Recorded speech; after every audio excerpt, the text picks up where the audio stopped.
Right. So మన accounting standard next accounting standard వచ్చేసరికి accounting standard 11 అమ్మా.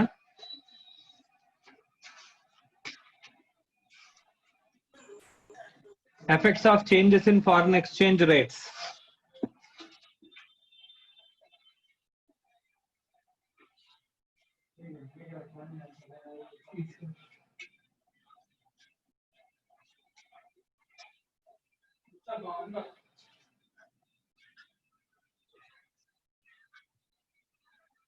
Right. So effects of changes in foreign exchange rates amma accounting standard 11. So normal ga foreign currency తో ఉండే aspects transactions కి సంబంధించిన accounting గురించి ఈ standard మనకి చెప్తుంది. ఇందులో మేజర్ గా మనకి కవర్ అయ్యే ఆస్పెక్ట్స్ ఏంటంటే accounting for transaction in foreign currency,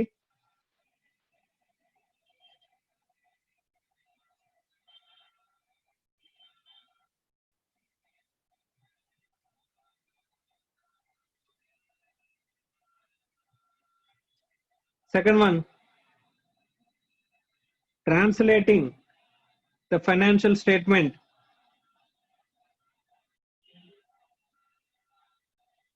of foreign currency or foreign operations.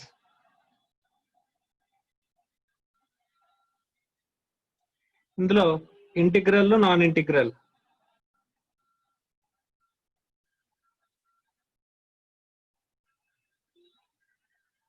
Third one accounting for forward exchange contracts.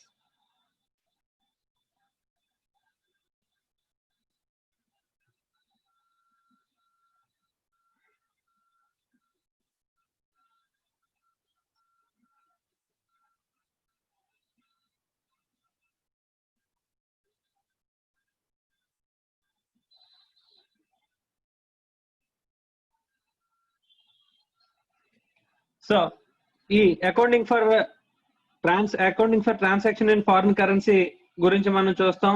తర్వాత translating the financial statements of foreign operations, integral non integral.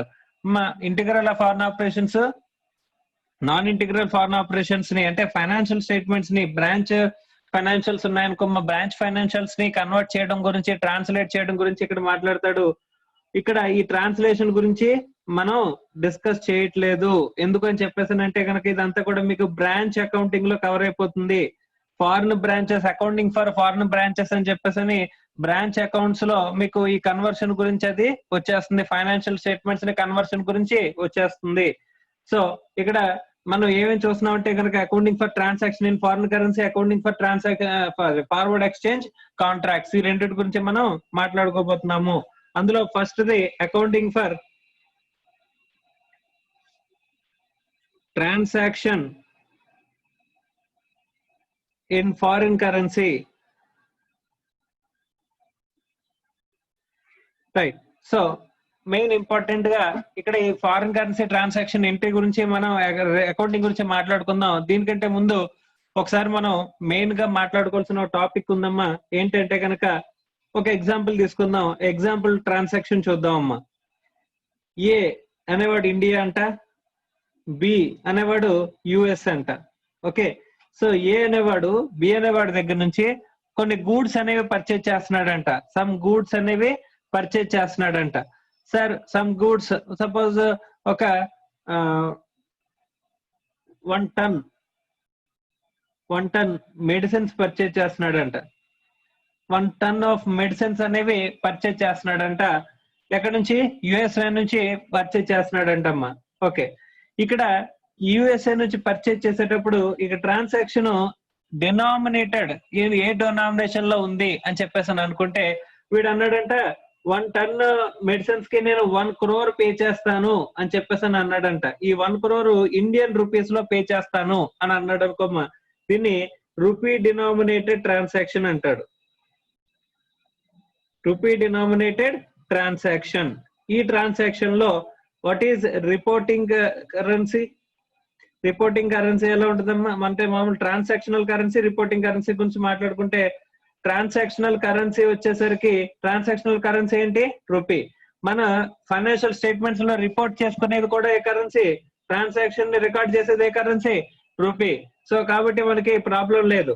కానీ వీడు అడిగాడంటే US వాడు, నాకు 1 crore డబ్బులు వద్దు, నాకు rupees వద్దు, sorry 1 crore rupees వద్దు, ఐ నీడ్ డాలర్స్. ఎంత? $1 million, లేకపోతే ఒక $2 million అడిగాడంట. ఎంత? $2 million అడిగాడంట. ఇక్కడ రిపోర్టింగ్ కరెన్సీ ఏంటమ్మా ఇండియాలో? రూపీస్. కానీ ట్రాన్సాక్షన్ కరెన్సీ ఎలా ఉంది? డాలర్స్. సార్ ఇక్కడ ట్రాన్సాక్షన్ రూపీ డినామినేటెడ్ అయితే ఏంటి, డాలర్ డినామినేటెడ్ అయితే ఏంటి? ఇక్కడ ఏంటి? డాలర్ డినామినేటెడ్ ట్రాన్సాక్షన్ అయితే ఏంటి అని చెప్పేసానంటే కనుక, రూపీ డినామినేటెడ్ ట్రాన్సాక్షన్ లో నువ్వు 1 crore గనక ట్రాన్సాక్షన్ ఎంటర్ అయితే నువ్వు అల్టిమేట్ గా పే చేసేది 1 crore పే చేస్తావు. అంటే ఫారిన్ ఎక్స్చేంజ్ అనేది జనరల్ గా, ఈ ఫారిన్ ఎక్స్చేంజ్ అనేది ఏమవుతుందమ్మా, ఇక్కడ డాలర్ రూపీ ఈ రోజున్న డాలర్, ఈ రోజున్న కన్వర్షన్ రేట్, ఈ రోజున్న ట్రాన్సాక్షన్ కన్వర్షన్ రేట్ డాలర్ ని ఇండియన్ రూపీస్ లోకి కరెన్సీలోకి మారిస్తే కనుక, సపోజ్ ఇవాళ ఒక ₹70 రేట్ ఉందనుకో, మరి రేపు కూడా అదే ఉంటుందా? ఉండొచ్చు, ఉండకపోవచ్చు. ఎందుకంటే కనుక డిమాండ్ అండ్ సప్లై ఫ్యాక్టర్స్ వల్ల మనకి ఇది మారిపోతూ ఉంటుంది. సో ఈ ఫారిన్ ఎక్స్చేంజ్ వల్ల మనకి ఈ ట్రాన్సాక్షన్స్ లో డేట్స్ అనేవి తేడా వస్తాయి కనుక, సపోజ్ వీడు ఈ రోజే మనం డబ్బులు పంపించాం, ఈ రోజే గూడ్స్ ఇచ్చేసాడమ్మా, అప్పుడు ఏ ప్రాబ్లం ఉండదు. అంటే కరెన్సీ ట్రాన్సాక్షన్ అనేది ఇక్కడ $1 ఈక్వల్స్ టు రూపీ ఎప్పుడు కూడా ఒక్కలా ఉంటుందా? ఈ రోజు ₹70 ఉండొచ్చు, రేపు 80 అవ్వచ్చు, లేదా 60 అవ్వచ్చు, పెరగచ్చు లేదా తగ్గచ్చు, అది మనం చెప్పలేమమ్మా. సో కాబట్టి ఇక్కడ ఏ రోజైతే మనం కొంటున్నామో ఆ రోజు డబ్బులు పే చేసి కొనుక్కుంటున్నాం అనుకోమ్మా. సపోజ్ నేను ఒక $2 million లేకపోతే $1 million నేను పే చేశాను. 1 బిలియన్ అంటే ఎంత? 10 lakhs. $10 lakhs పే చేశాను. 10 lakhs into 70 అంటే ఎంత? 70 lakhs. సారీ, 10 lakhs into 70 అంటే 7 crores అమ్మా. సో 7 crores నేను పే చేసేసి నేను కొనేసుకున్నాను అంటే కనుక, నా ట్రాన్సాక్షన్ లో నేను రికార్డ్ చేసుకునే బుక్స్ లో ఎంత రికార్డ్ చేసుకుంటాను? 7 crores అని చెప్పేసి రికార్డ్ చేసుకున్నాను అనుకోవచ్చు. కానీ ఇక్కడ మనం కాంట్రాక్ట్ లోకి ఎంటర్ అయిన రోజు వేరు, పేమెంట్ సెటిల్మెంట్ చేసిన రోజు వేరు అని చెప్పేసి అనుకుంటే కనుక, సపోజ్ వాడు ఒక 2 months కనుక నాకు క్రెడిట్ పీరియడ్ ఇచ్చాడు అనుకోమ్మా, నేను ట్రాన్సాక్షన్ ఈ రోజున ఎంటర్ అయ్యాను, కానీ నేనేం చెప్పానంటే వాడు నాకు క్రెడిట్ పీరియడ్ 2 months ఇచ్చాడు, 2 months తర్వాత పేమెంట్ అని చెప్పేసి చెప్పాడు. 2 months తర్వాత $1 ఈక్వల్స్ టు ₹75 అయిందంట. అంటే ఇప్పుడు నేను ఎంత పే చేయాలి? 7 crores పే చేయాలి, 7.5 crores పే చేయాలి. నేను 10 million పే చేయాలంటే కనుక, సార్ 1 million పే చేయాలనుకుంటే కనుక నేను ఎంత పే చేయాలన్నా, ఇక్కడ 7 crores పే చేయాలా, 7.5 crores పే చేయాలా అనేది ఇక్కడ మెయిన్ ఇంపార్టెంట్ పాయింట్. అంటే కనుక వాడికి ఇక్కడ నేను డాలర్స్ లో పే చేయడం అనేది పాయింట్ అమ్మా. వాడికి ఎంతగా వస్తుంది? $1 million పే చేయాలి. సపోజ్ మన ఇక్కడ మనం 2 million అనుకున్నాం కాబట్టి $2 million పే చేయడం కావాలమ్మా. ఆ 2 million మనం ఎలా ప్రొక్యూర్ చేసాము అని చెప్పేసి అనడానికి వాడికి అవసరం లేదు. ఆ $2 million నేను ₹70 ఇచ్చుకున్నానా, ₹75 ఇచ్చుకున్నానా అనే దాంతో వాడికి సంబంధం లేదు. వాడు ఏమన్నాడు? నాకు $2 million పే చేయలేము అని చెప్పాడు. సో కాబట్టి ఆ $2 million నేను ఎలా ప్రొక్యూర్ చేశాను అన్న దాంతో ఇక్కడ మనకి సంబంధం లేదంట. సో వాడికి సంబంధం లేదంట. $2 million ఏదైతే ఉందో $2 million నేను వాడికి పే చేసేయాలి. 2 months టైం ఇచ్చాడు, 2 months లో నేను ఏం చేయాలి? $2 million నేను పే చేయాలంట. ఓకే సార్, నేను ట్రాన్సాక్షన్ లోకి ఎంటర్ అయిన రోజు ₹70 ఉంది సార్ మార్కెట్ లో రేటు. అలాంటప్పుడు నేను ₹70 కి నా బుక్స్ లో రిపోర్ట్ చేయాలా, లేదా 2 months తర్వాత పేమెంట్ చేశాను సార్, ₹75 కి పేమెంట్ చేశాను సార్, నేను అలాంటప్పుడు ఆ ₹75 కి నేను ఇక్కడ ఇది చేయాలా అని చెప్పేసి, రిపోర్ట్ చేయాలని చెప్పేసి, నా ఫైనాన్షియల్ స్టేట్మెంట్స్ లో రిపోర్ట్ చేయాలని చెప్పేసి నేను అనుకుంటే కనుక ఎంతకి రికార్డ్ చేయాలి, అలా అకౌంట్ ఫర్ చేయాలి. ఒకవేళ దీనివల్ల మనకి గెయిన్ ఆర్ లాస్ వస్తే కనుక దాన్ని ఎలా అకౌంట్ ఫర్ చేయాలి అనేది మనకి ఇక్కడ ఏం చెప్తాడమ్మా, accounting for transaction in foreign currency గురించి అకౌంటింగ్ ఎలా చేయాలనేది ఇక్కడ మనకి డిస్కస్ చేస్తున్నాడమ్మా. Accounting for transaction in foreign currency. Okay right.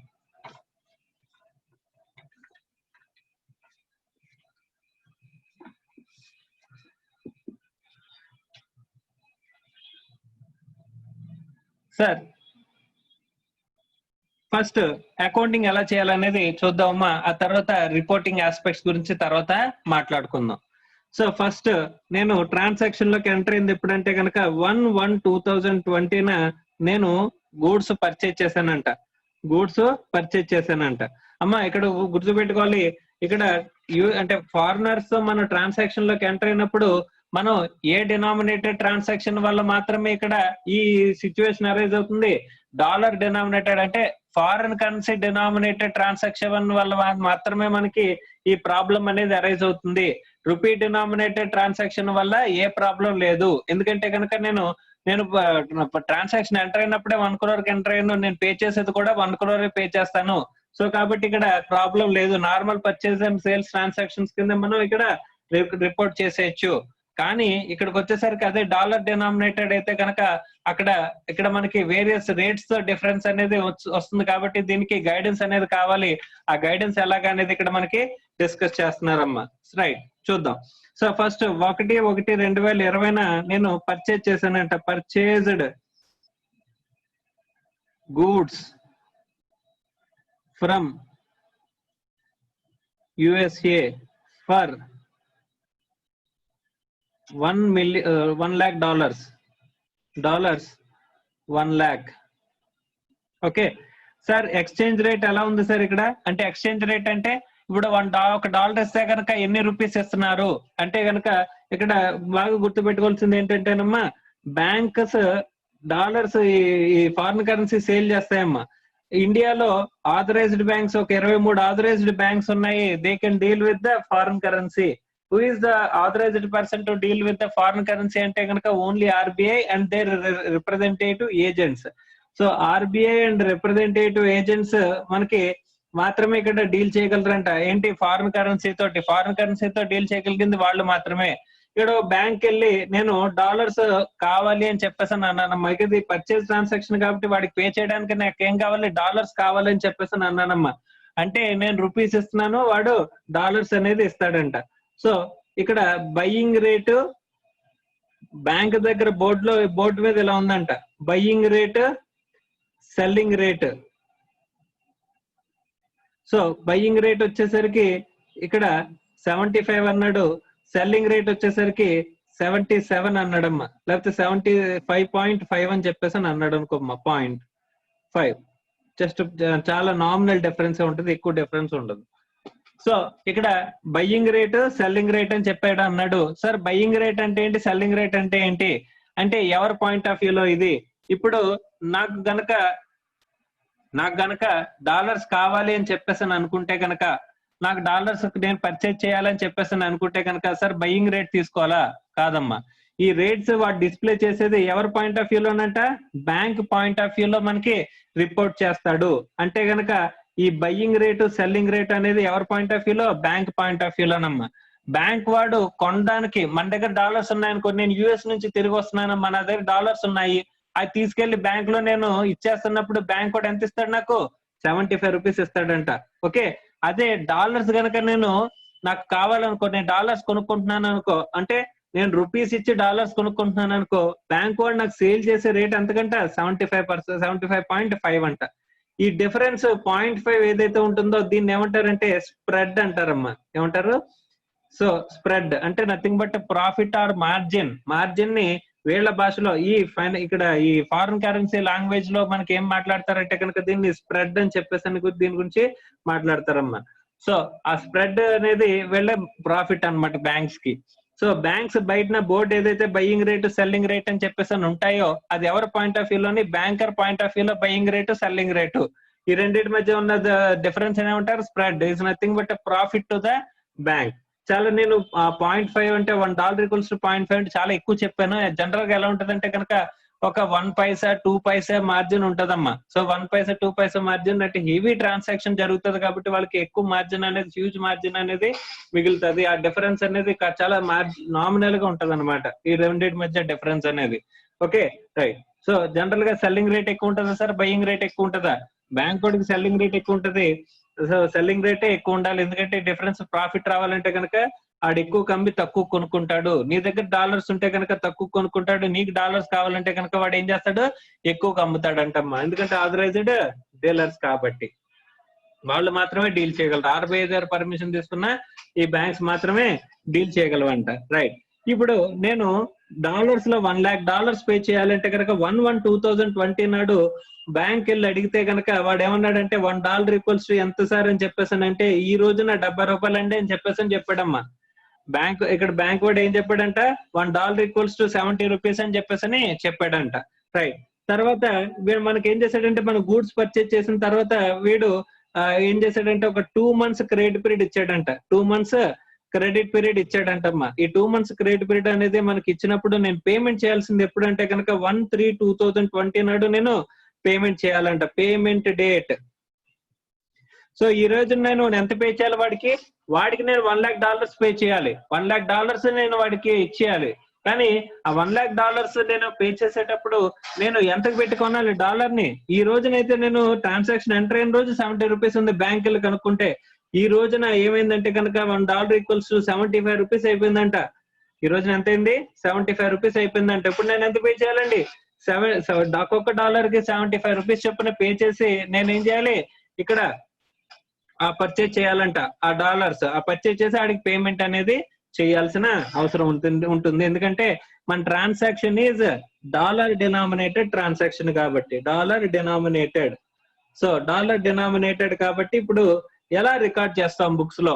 నువ్వు ఈ ఎంటర్ అయిన రోజు 70 ఉంది, ఇప్పుడు ఈ రోజున 75 అయింది అంటే గనక నువ్వు ఎంత లాస్ ఇంకర్ అయినట్టు? ఇంకో 5 రూపీస్ లాస్ అనేది ఇంకర్ అయినట్టు. ఈ లాస్ ని నువ్వు ఎలా డీల్ చేస్తావు అంటే అసలు ముందు అకౌంటింగ్ ఫర్ ఎలా చేస్తావు అని చెప్పేసి అంటే కనుక ఇక్కడ చెప్తున్న రూల్ ఏంటంటే కనుక, ప్రిన్సిపల్ ఏంటంటే కనుక, so whatever be the purchase transaction, ఏ రోజున అయితే మనం ట్రాన్సాక్షన్ అనేది ఎంటర్ అయ్యామో ఆ ట్రాన్సాక్షన్ రోజున ట్రాన్సాక్షన్ డేట్ ఏంటమ్మా? 1/1/2020. ఈ రోజున మనం ఏం చేయాలంట? ట్రాన్సాక్షన్ రేట్ కి ఏదైతే ట్రాన్సాక్షన్ రేట్, సో ట్రాన్సాక్షన్ నాడు ఉన్న ఏదైతే రేట్ ఉంటుందో ఆ రేట్ కి మనం ఏం చేయాలంటే బుక్స్ లో అక్కడ ట్రాన్సాక్షన్ ని రికార్డ్ చేయాలంట. ఎలా రికార్డ్ చేస్తాం sir? Purchases account debit.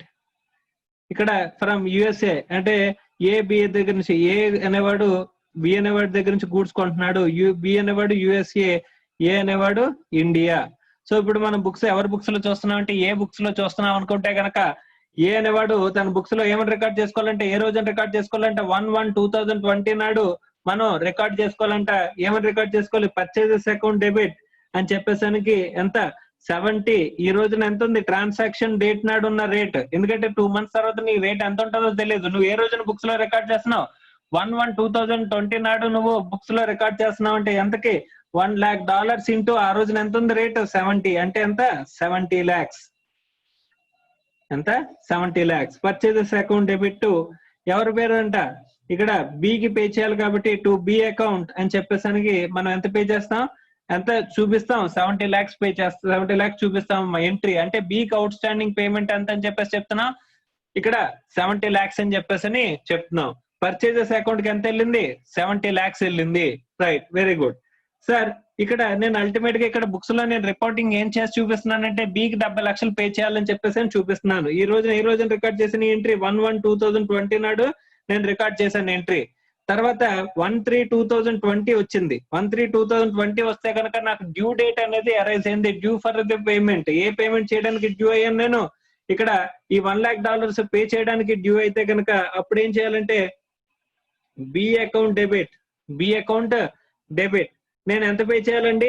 70 pay చేయాలా? 75 పే చేయాలా? అమ్మా బికి నేను ఎంత పే చేయాలి? To bank. పేమెంట్ చేసేటప్పుడు ఎంత పే చేయాలమ్మా? ఇక్కడ $1 lakh నాకు కావాలనుకుంటే కనుక నేను ఇక్కడ 75 రూపీస్ పెట్టి కొనాలంట. ఎంత పెట్టి కొనాలి? 75 రూపీస్ పెట్టి కొనాలి. బ్యాంక్ అకౌంట్ అండి ఇక్కడ $1 lakh ఇంటూ 75 అంటే టు బ్యాంక్ నేను ఎంత పే చేయాలమ్మా? 75 lakhs పే చేయాలంట. ఓకే, ఎందుకు? ఇక్కడ 75 రూపీస్ ఉంది కాబట్టి నేను 75 రూపాయలు పెట్టి కొంటేనే కానీ 75 లక్షలు బ్యాంక్ వాడికి ఇస్తాను కానీ నాకు ఎంత ఇవ్వడు? $1 lakh ఇవ్వడు. సో కాబట్టి ఆ $1 lakh నేను కొనాలంటే కనుక 75 లక్షలు బ్యాంక్ వాడికి ఇవ్వాలి. సో టు బ్యాంక్ 75 లక్షలు పే చేశానమ్మా. కానీ బి యొక్క లైబిలిటీ ఎంత కనిపిస్తుందమ్మా? కేవలం నేను ఆల్రెడీ ముందు ప్రీవియస్ గా ఎంట్రీలో రికార్డ్ చేసినట్టు ఎంత కనిపిస్తుంది? కేవలం 70 లక్షలే కనిపిస్తుందమ్మా. సో 70 లక్షలే కనిపిస్తున్నప్పుడు ఈ డిఫరెన్స్ గ్యాప్ ఏం చేయాలి సార్ అని చెప్పేసి అంటే నీకేమవుతుంది? 70 లక్షలు రికార్డ్ చేసిన లైబిలిటీ 75 లక్షలు అయిపోయింది కాబట్టి ఇది ఏమవుతుంది? Loss.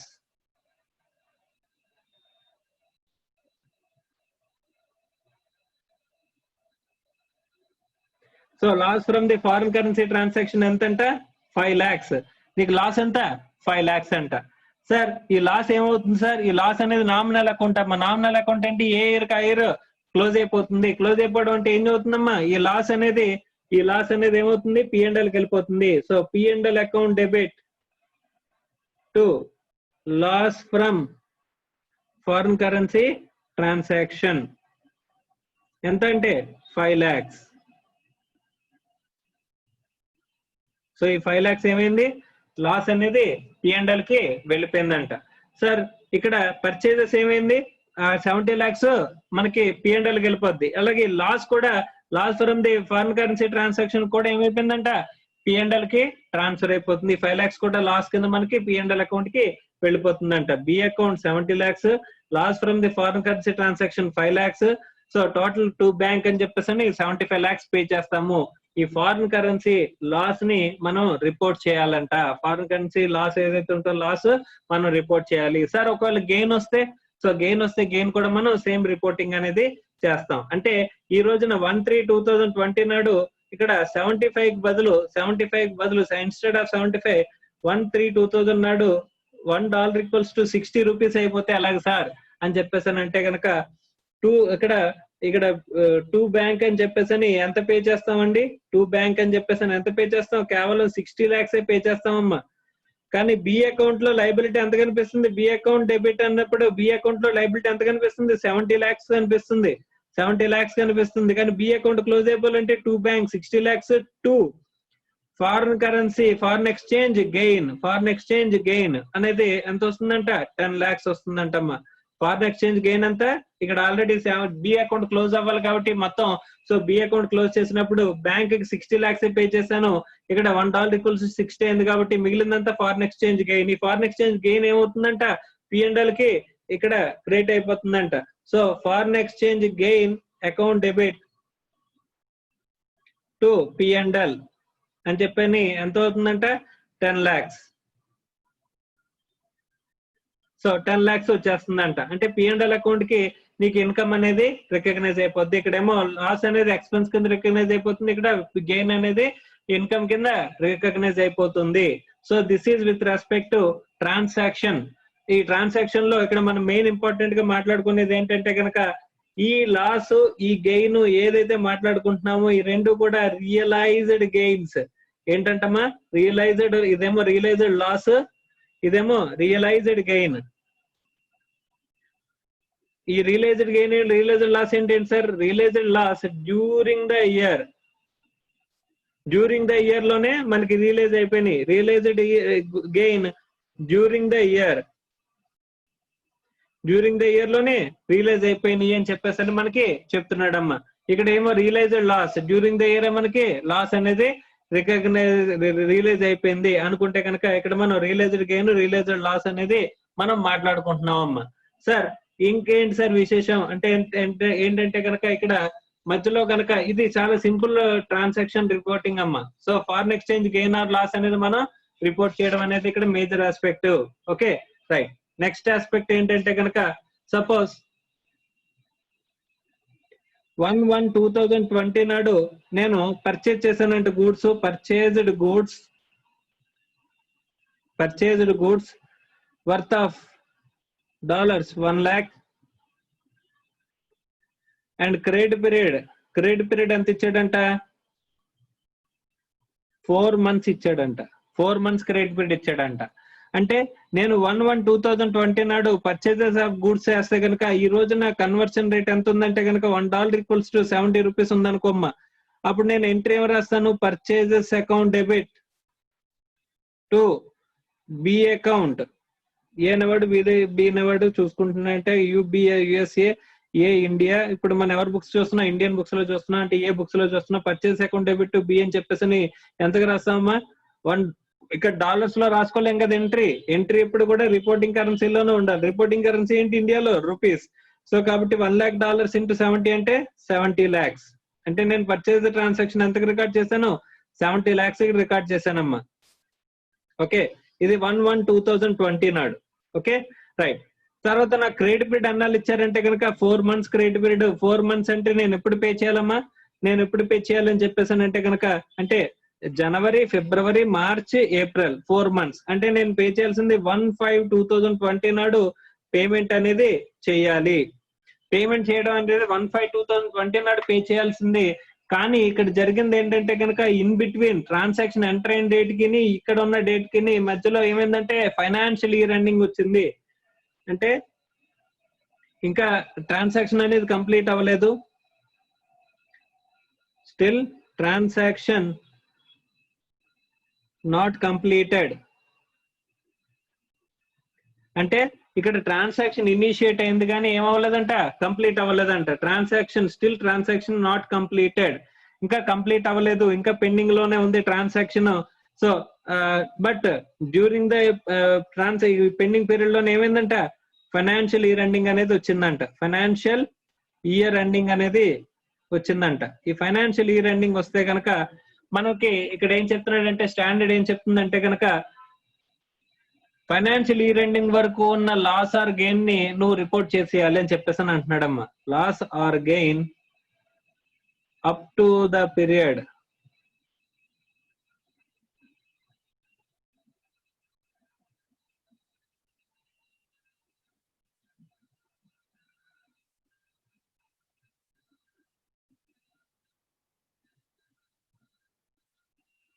So needs to be reported. ఎలాగ సార్ అని చెప్పేసానంటే కనుక 31st March 2020కి ఒక ఎంట్రీ అనేది యాడ్ చేస్తాడంట. ఎలాగా అని చెప్పేసానంటే ఈ రోజున $1 ఈక్వల్స్ టు ఎంత ఉందంటే కనుక సపోజ్ 72 రూపీస్ ఉందనుకోమ్మా. 72 రూపీస్ ఉందంటే కనుక ఇక్కడ మనకి ఏమవుతుందంటే కనుక ఇక్కడ 70 రూపీస్ అన్న నీ లైబిలిటీ ఏమవుతుందంట 72 రూపీస్. అంటే 70 lakhs ఉన్న నీ లైబిలిటీ ఏమవుతుంది ఈ రోజున పే చేయాల్సి వస్తే కనుక 72 lakhs అవుతుందమ్మా. అంటే బి అకౌంట్ ఎంత పెరుగుతుంది, 2 lakhs పెరుగుతుంది. సో ఇక్కడ నీకు ఏమవుతుంది, ఫారిన్ ఎక్స్చేంజ్ లాస్ అనేది వస్తుంది. Foreign exchange loss account debit to B account అని చెప్పేసి ఇక్కడ ఏమవుతుందమ్మా 2 lakhs అనేది వస్తుందమ్మా. సో ఇక్కడేమో 70 lakhs వల్ల ఏమవుతుందంట 72 lakhs అవుతుందంట. అంటే 2 lakhs ఎక్సెస్ గా పెరుగుతుంది. Foreign exchange loss account debit 2 lakhs to bank account 2 lakhs. అంటే 70 lakhs ఉన్న లైబిలిటీ ఇప్పుడు ఎంత అవుతుంది, టోటల్ గా 72 lakhs అవుతుంది. ఇక్కడ కూడా ఫారిన్ ఎక్స్చేంజ్ లాస్ ఉంది. కానీ ఈ లాస్ ఏంటమ్మా, రియలైజ్డ్ లాస్. నిజంగా లాస్ వచ్చేసిందా నీకు అంటే నువ్వు పే చేసేటప్పుడు డబ్బులు బయటకు పోయినాయా, లేదు. ఇదేంటంటే అన్రియలైజ్డ్ లాస్. అన్రియలైజ్డ్ లాస్ అనేది అన్రియలైజ్డ్ గా ఉన్నదంటమ్మా. Okay right.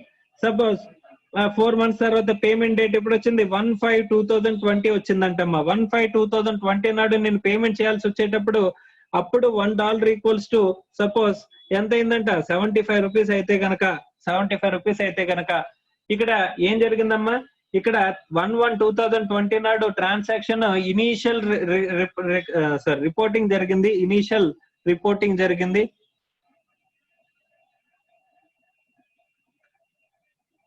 సో ఇక్కడ 31st March కి మనం ఈ ట్రాన్సాక్షన్ ని ఏం చేసామంట, రీస్టేట్ చేసామంట. So restatement of foreign currency transaction. Foreign currency transaction మనం ఏం చేసామంటమ్మా, రీస్టేట్ చేసామంట. సో తర్వాత ఈ రోజున settlement date or payment date వచ్చినప్పుడు నువ్వు రికార్డ్ చేయాల్సింది ఎంతకు రికార్డ్ చేయాలి. ఆల్రెడీ బిఏ అనే దాంట్లో ఎంత ఇక్కడ రీస్టేట్ అయిపోయింది. లైబిలిటీ అనేది ఎంతకు వచ్చింది, 70 lakhs నుంచి 72 lakhs వచ్చేసింది అమ్మా బి అకౌంట్. అంటే ఇక్కడ నీకు టోటల్ గా ఇవి వచ్చిన ఇక్కడ ఎంత పే చేయాల్సి వస్తుంది, 75 రూపీస్ పే చేయాల్సి వస్తుంది. బి అకౌంట్ లో ఎంత పే చేయాలి కనిపిస్తుంది, 72 lakhs పే చేయాలని కనిపిస్తుంది. కానీ నువ్వు ఎంత పే చేయాలి, 75 lakhs పే చేయాలంట. టు బ్యాంక్ అని చెప్పేసి నేను ఎంత పెట్టి కొనాలి, 75 lakhs పెట్టి నేను గూడ్స్ అమౌంట్ డాలర్స్ కొనాలంట, $1 lakh కొనాలంట. ఇప్పుడు బి అకౌంట్ ఎంత అవుతుంది సార్ అని చెప్పేసానంటే బి అకౌంట్ డెబిట్ అంటే ఎంత అవుతుందంటే 72 lakhs. ఆల్రెడీ ఇక్కడ ఫస్ట్ ఇనిషియల్ రికార్డింగ్ లో ఇనిషియల్ రిపోర్టింగ్ లో 70 lakhs, తర్వాత restatement of the financial transaction అనేది జరిగినప్పుడు 2 lakhs, మొత్తం కలిపి 72 lakhs అయింది బి అకౌంట్ కి. ఇప్పుడు ఏమవుతుందంటే B account debit 72 lakhs, foreign exchange loss అంటే లాస్ అకౌంట్ డెబిట్ అంటే ఎంత 3 lakhs. టోటల్ గా మనకి ఏమవుతుందంట 75 lakhs అవుతుందంట. ఓకే సో ఈ 3 lakhs ఏంటి సార్ ఇది అని చెప్పేసానంటే ఈ 3 lakhs అనేది రియలైజ్డ్ లాస్. సో ఇంతకు ముందు ఈ అన్రియలైజ్డ్ లాస్ ఇక్కడ ఎంత అవుతుందమ్మా, రియలైజ్డ్ లాస్ అవుతుంది. ఇక్కడ టోటల్ రియలైజ్డ్ లాస్ ఎంత అని చెప్పేసానంటే కనుక ఇక్కడ 2 lakhs ఆల్రెడీ P&L, ఇక్కడ ఈ ఫారిన్ ఎక్స్చేంజ్ లాస్ మధ్యలో 31st March కి ఏమైపోతుందమ్మా, P&L కి వెళ్ళిపోతుందమ్మా. P&L account debit to foreign exchange loss అని చెప్పేసి 2 lakhs P&L కి వెళ్ళిపోతుంది. అంటే ఇక్కడ ఆల్రెడీ 2 lakhs ఏమైపోయింది, P&L కి వెళ్ళిపోయింది. ఇదేమో అన్రియలైజ్డ్ లాస్.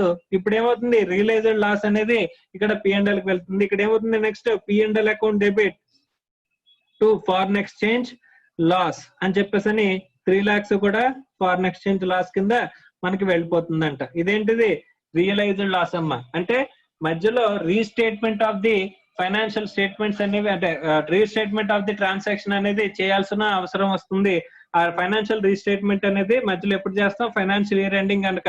అంటే ట్రాన్సాక్షన్ ఇనిషియేట్ అయినప్పటి నుంచి ట్రాన్సాక్షన్ ఎండింగ్ కి మధ్యలో కనుక ఫైనాన్షియల్ ఇయర్ ఎండ్ ఎప్పుడైనా వస్తే కనుక అప్పుడు ఏం చేయాలంట, ఆ లైబిలిటీని, అసెట్స్ ని మనం ఏం చేసుకోవాలి, రీస్టేట్ చేసుకోవాలి. సో లైబిలిటీని రీస్టేట్ చేయడం అంటే ఏంటి, బి అకౌంట్ ఎంత పెంచానమ్మా, 2 lakhs పెంచాను. అంటే ఈ రోజున యాజ్ ఆన్ ద డేట్ నేను ఎంత పే చేయాల్సి వస్తుంది, ఈ రోజుకి ఈ రోజు పే చేయాల్సి వస్తే కనుక నేను ఎంత పే చేయాలి, $72 పెట్టి $1 lakh కొనాలి. $1 lakh 72 రూపీస్ పెట్టి కొన్ని పే చేయాలి కాబట్టి 72 lakhs పే చేయాలి. ఆల్రెడీ బి అకౌంట్ లో నేను 70 lakhs చూపించాను కాబట్టి అడిషనల్ గా 2 lakhs నేను ఏం చేస్తున్నాను, లాస్ క్రియేట్ చేసుకుంటున్నాను. So that B liability will be restated to 72 lakhs. So 70 ఈ ట్రాన్సాక్షన్ అంతా కూడా లైబిలిటీకి సంబంధించిన ట్రాన్సాక్షన్ కాబట్టి ఇలా వస్తుందమ్మా. అదే మనం గూడ్స్ సేల్ చేసే మనకు రిసీవబుల్ అనుకోమ్మా, రిసీవబుల్ సంబంధించింది కూడా ఇలాగే మనకి ఎంట్రీస్ వస్తాయి.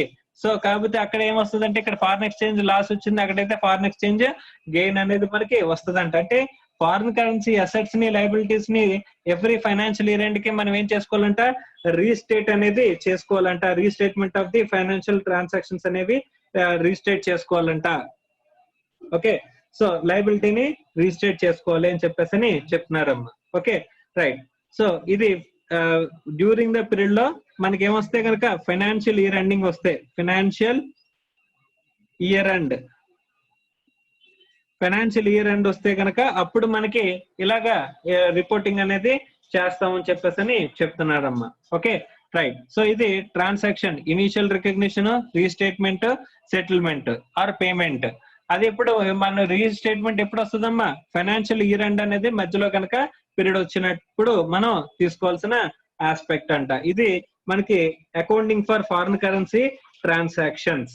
కానీ ఇక్కడ ఒకటి ఇంపార్టెంట్ గా గుర్తుపెట్టుకోవాల్సిన టర్మ్ ఉందమ్మా, ఐటమ్స్ ఉన్నాయంట.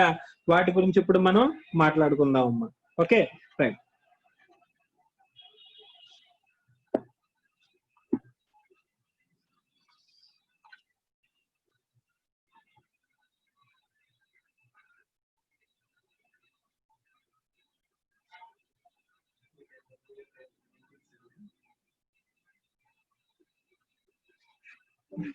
నార్మల్ గా ఇనీషియల్ గా మనం బుక్స్ లో ఈ ఫారిన్ కరెన్సీ ట్రాన్సాక్షన్ ఏమైనా ఉంటే కనుక ఫారిన్ కరెన్సీ ట్రాన్సాక్షన్ ని మనం బుక్స్ లో ఎప్పుడు ఏ రేట్ కి రికార్డ్ చేయాలి సార్ అని చెప్పేసి అంటే కనుక మన బుక్స్ లో ఫైనాన్షియల్ ఫారిన్ కరెన్సీ ట్రాన్సాక్షన్ ఎప్పుడు కూడా ఇనీషియల్ ట్రాన్సాక్షన్ డేట్ నాడున్న రేట్ కి మనం రికగ్నైజ్ చేయాలి. సో దానికోసమే ఫస్ట్ ఎంట్రీ రాసుకున్నావు, మనం పర్చేజెస్ చేస్తామని చెప్పే కనుకనే ఏ రోజు నువ్వు గూడ్స్ పర్చేజ్ చేస్తా ఆ రోజు నువ్వు రికార్డ్ చేస్తావు. ఇనీషియల్ రిపోర్టింగ్ అనేది చేసేటప్పుడు కూడా ట్రాన్సాక్షన్ ని రికార్డ్ చేసేది ఏ రేట్ కి, ట్రాన్సాక్షన్ డేట్ నాడున్న ఏదైతే రేట్ ఉంటుందో ట్రాన్సాక్షన్ డేట్ నాడున్న రేట్ కి మనం రికార్డ్ చేస్తున్నాము.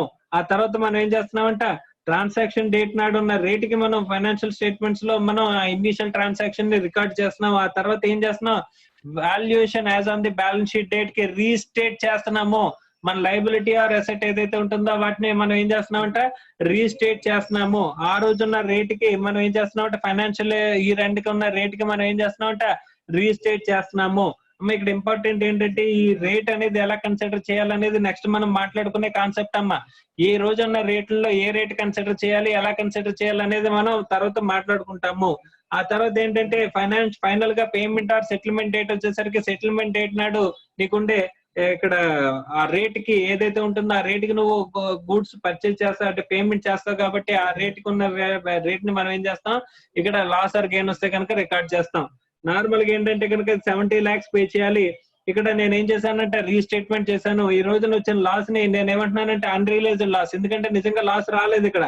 కానీ ఈ రోజున కనుక ఉన్నట్టుండగా ఉన్న పళ్ళంగా పే చేస్తే ఎంత పే చేయాల్సి వచ్చేది 72 lakhs కాబట్టి ఆల్రెడీ 70 lakhs రికార్డ్ చేశాను కాబట్టి 2 lakhs లాస్ వస్తుంది కాబట్టి ఆ 2 lakhs ని కూడా నేను రికగ్నైజ్ చేయాలని చెప్పేసి ఇక్కడ రికగ్నైజ్ చేస్తున్నాము. ఈ 2 lakhs ఏంటిది?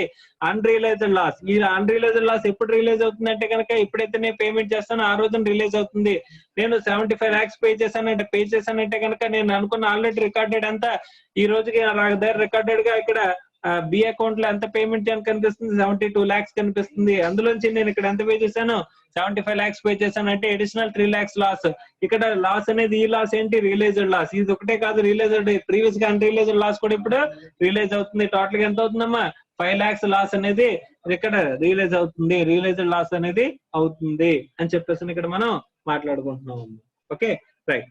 ఆల్రెడీ ఇక్కడ లాస్ ని, ఫారెన్ ఎక్స్చేంజ్ లాస్ ని మనం ఏం చేసాం? అక్కడ పంపించేసాం, P&L కి పంపించేసాము. ఒకవేళ సార్ ఇక్కడ 72 rupees అయింది, తర్వాత ఏమైంది 68 కి పడిపోయింది అనుకుంటే కనుక మళ్ళీ మనం ఏం చేస్తాం? ఇక్కడ గెయిన్ ని రికార్డ్ చేస్తాము. ఇక్కడ ఏంటి? ఇక్కడ లాస్ రిపోర్ట్ చేస్తాం కదా, తర్వాత ఏం చేస్తాం? గెయిన్ ని రిపోర్ట్ చేస్తామంట. Okay right. నెక్స్ట్, ఇనీషియల్ గా మనం ట్రాన్సాక్షన్ ఎప్పుడు కూడా ఏ రేట్ కి రికగ్నైజ్ చేస్తామని చెప్పేసానంటే కనుక date, foreign currency rate, foreign exchange rate as on the transaction date నాడు ఉన్న రేట్ కి ఇనీషియల్ గా ఎప్పుడు కూడా మనం రికగ్నైజ్ చేస్తామని చెప్పేసి చెప్పుకున్నామమ్మా. సో ఆ తర్వాత ఏంటంటే కనుక valuation as on the balance sheet date. Balance sheet date నాడు ఉన్న అసెట్స్ ఆర్ లయబిలిటీస్ ఏవైతే ఉన్నాయి, ఫారెన్ ఎక్స్చేంజ్ ఈ foreign exchange assets or liabilities ఏమైనా ఉన్నట్లయితే వాటిని మనం ఏం చేయాలంటే వాల్యుయేషన్ డేట్ నాడు రీస్టేట్ చేయాలని చెప్పేసి చెప్పుకున్నాం. ఆ వాల్యుయేషన్ డేట్ నాడు రీస్టేట్ చేయడానికి మనం రీస్టేట్మెంట్ అనేది చేయాల్సిన అవసరం ఉన్న ఆస్పెక్ట్స్ ఏంటి, అవి ఎలా రీస్టేట్ చేయాలి అని చెప్పేసి మనం మాట్లాడుకునేటప్పుడు కొన్ని ఆస్పెక్ట్స్ మనం మాట్లాడుకోవాలంట. ఆ ఆస్పెక్ట్స్ ఏంటంటే కనుక ఫస్ట్ బ్యాలెన్స్ షీట్ ఐటమ్స్ ని we will divide it into balance sheet items ని మనం ఎలా డివైడ్ చేస్తామంట? Monetary items, second one non monetary items. So monetary items, non monetary items కింద మనం సపరేట్ చేస్తామంట. ఓకే సార్, మానిటరీ ఐటమ్స్ అంటే ఏంటి, నాన్ మానిటరీ ఐటమ్స్ అంటే ఏంటి అని చెప్పేసి అంటే కనుక, సో ఈ మానిటరీ ఐటమ్స్ అంటే కనుక or money held and assets and liabilities to be received or paid. Okay, ఇక్కడ కూడా అసెట్స్ ఆర్ లయబిలిటీస్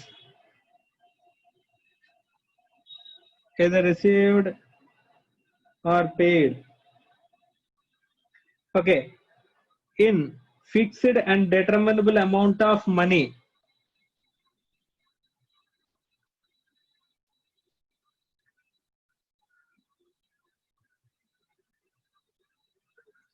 అంటే fixed and determinable amount of మనీలోకి మనం వస్తే కనుక వాటిని ఏమంటామంట? ఇక్కడ మానిటరీ ఐటమ్స్ అని చెప్పేసి అంటామంట. వీటికి ఎగ్జాంపుల్స్ అంటే కనుక cash, receivables,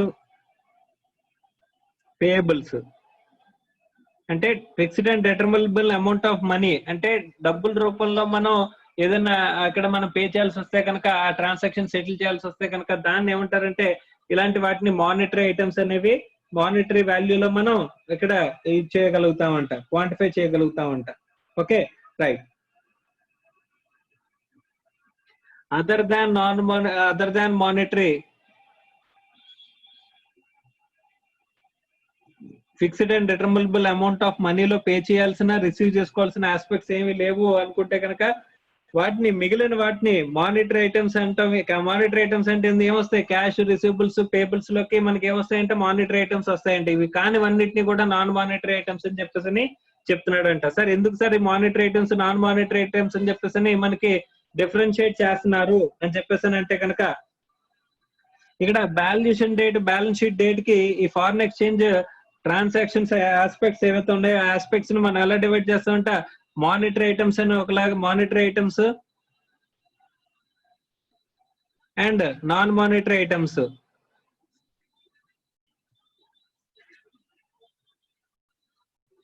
monetary items, non monetary items కింద డివైడ్ చేస్తామంట.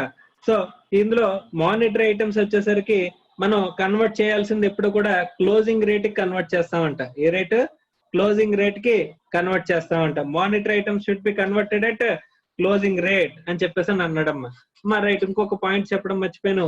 ఇనీషియల్ గా మనం రికార్డ్ చేసేది ఇక్కడ, ఇనీషియల్ గా మనం రిపోర్ట్ చేసేది ఏ రేట్ కంటే ట్రాన్సాక్షన్ రేట్ అని చెప్పేసి, ట్రాన్సాక్షన్ డేట్ నాడున్న రేట్ అంటే దాన్ని ట్రాన్సాక్షన్ రేట్ కి మనం రికార్డ్ చేస్తామని చెప్పేసి చెప్పాం కదా. ఈ ట్రాన్సాక్షన్ రేట్ మనకు తెలియకపోతే గనక, ఒకవేళ మనం ఐడెంటిఫై చేయలేకపోతే గనక అక్కడ మనం ఏ రేట్ అప్లై చేయొచ్చంట? యావరేజ్ రేట్ అనేది అప్లై చేయొచ్చంట. Sir what is average rate అని చెప్పేసి అంటే గనక, అంటే ఇక్కడ మనకి ఏ రోజున జరిగిందో ట్రాన్సాక్షన్ తెలిస్తే ఆ రోజున్న స్పెసిఫిక్ రేట్ అనేది మనం ఐడెంటిఫై చేసి తీసుకోవచ్చు. ఎందుకంటే ఇక్కడ మనకి ఆర్బీఐ రికార్డ్స్ లో కానీ, బ్యాంక్ రికార్డ్స్ లో కానీ పర్టికులర్ గా రోజున్న రేట్ ఎంత అని చెప్పేసి డైరెక్ట్ గా ఓపెన్ మార్కెట్ లో తెలిసిపోతుంది. ఒకవేళ అలా తెలియకపోతే ట్రాన్సాక్షన్ డేట్ తెలిస్తే మనం కనీసం చెప్పొచ్చు. ట్రాన్సాక్షన్ డేటే తెలియట్లేదంట. ఆ డేట్ తెలియనప్పుడు మనం ఏం చేయాలంట? యావరేజ్ రేట్ అప్లై చేయాలంట. Sir what is average rate అని చెప్పేసానంటే, ఇంచుమించుగా అది ఏ పీరియడ్ లో జరిగిందో తెలిస్తే గనక ఆ పీరియడ్ లో సంబంధించిన, ఆ మంత్ కి సంబంధించిన యావరేజ్ లేదా వీక్ కి సంబంధించిన యావరేజ్ తీసుకుని ఆ యావరేజ్ రేట్ కి మనం ఏం చేయాలంట? రికార్డ్ అనేది చేయొచ్చంట. యావరేజ్ రేట్ అంటే ఏంటి? Average of the transactions. ఇప్పుడు 1 వీక్ తీసుకున్నాం అనుకో, మా 1 వీక్ లో $1 ఈక్వల్స్ ఎంత ఉంది అని చెప్పేసి ఉన్నదాన్ని టోటల్ చేసేసి డివైడెడ్ బై 7 వేస్తే కనుక మనకి యావరేజ్ రేట్ వస్తుంది. అలాగే ఫోర్త్ నైట్ 15 డేస్ కోసారి రేట్ తీసుకోవచ్చు, లేదా 1 మంత్ కోసారి రేట్ తీసుకోవచ్చు. దాన్ని ఏమంటాం? యావరేజ్ రేట్ అంటాం. నార్మల్ గా ట్రాన్సాక్షన్ డేట్ నాడు ఉన్న రేట్ కి రికార్డ్ చేస్తాం. దాన్ని మనం ఏం చేస్తామంటే తర్వాత ఒకవేళ ఆ ట్రాన్సాక్షన్ డేట్ కనుక మనం తెలుసుకోలేకపోతే కనుక, మనకి తెలియట్లేదు అనుకుంటే కనుక మనం ఏం చేయొచ్చంట? We can make average rate. Average rate కి మనం రికార్డింగ్ అనేది చేసుకోవచ్చు అంట. ఓకే, ఇది ట్రాన్సాక్షన్ డేట్ నాడు ఉన్న మనం ఏ రేట్ కి రికగ్నైజ్ చేస్తామా సార్ అని చెప్పేసి అంటే, ఏ రేట్ కి రికగ్నైజ్ చేస్తామంటే జనరల్ గా అయితే కనుక జనరల్లీ ట్రాన్సాక్షన్ రేట్ నాడు ఉన్న డేట్ కి మనం రికార్డ్ చేస్తాం.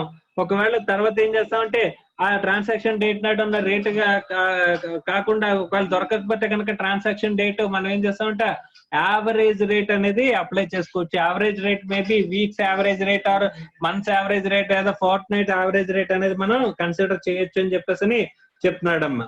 Okay right. సో ఇది initial recognition of the foreign currency, foreign exchange transactions ని ఇనీషియల్ గా మనం రికగ్నైజ్ చేసేది, ఎలా రికగ్నైజ్ చేయాలి అని చెప్పేసి మనం మాట్లాడుకున్న ఆస్పెక్ట్ అమ్మా.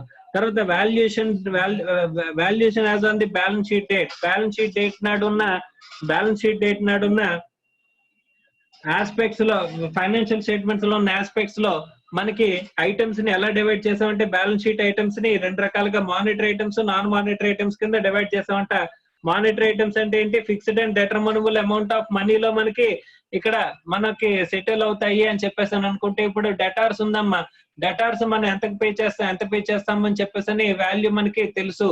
అంటే మనకి డెటార్స్ ఎంత రిసీవ్ అవుతుంది, లేదా క్రెడిటార్స్ ఎంత పే చేస్తాము, ఇలాంటివి ట్రాన్సాక్షన్ వాల్యూస్ మనకి తెలిసిపోతాయి. Fixed and determinable amount of money, ఎంత అమౌంట్ మనం పే చేస్తామని చెప్పేసి అనుకుంటే కనుక ఈ అమౌంట్ పే చేయాలి. డెటార్స్ నేను 50 లక్షలు చూపించానంటే కనుక 50 లక్షలు నాకు రిసీవ్ అవుతుంది.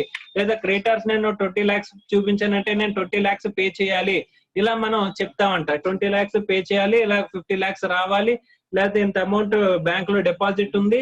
ఇలా మనకి చెప్పే ఐటమ్స్ ని మానిటరీ డిటర్మినబుల్ అమౌంట్ ఆఫ్ మనీలో ఉంటే గనక వాటిని ఏమంటాం? మానిటరీ ఐటమ్స్ అంటాం. అలా లేకపోతే కనుక నాన్ మానిటరీ ఐటమ్స్ అంటే ఏముంటాయి సార్? అసెట్స్ అమ్మా. ఫిక్స్డ్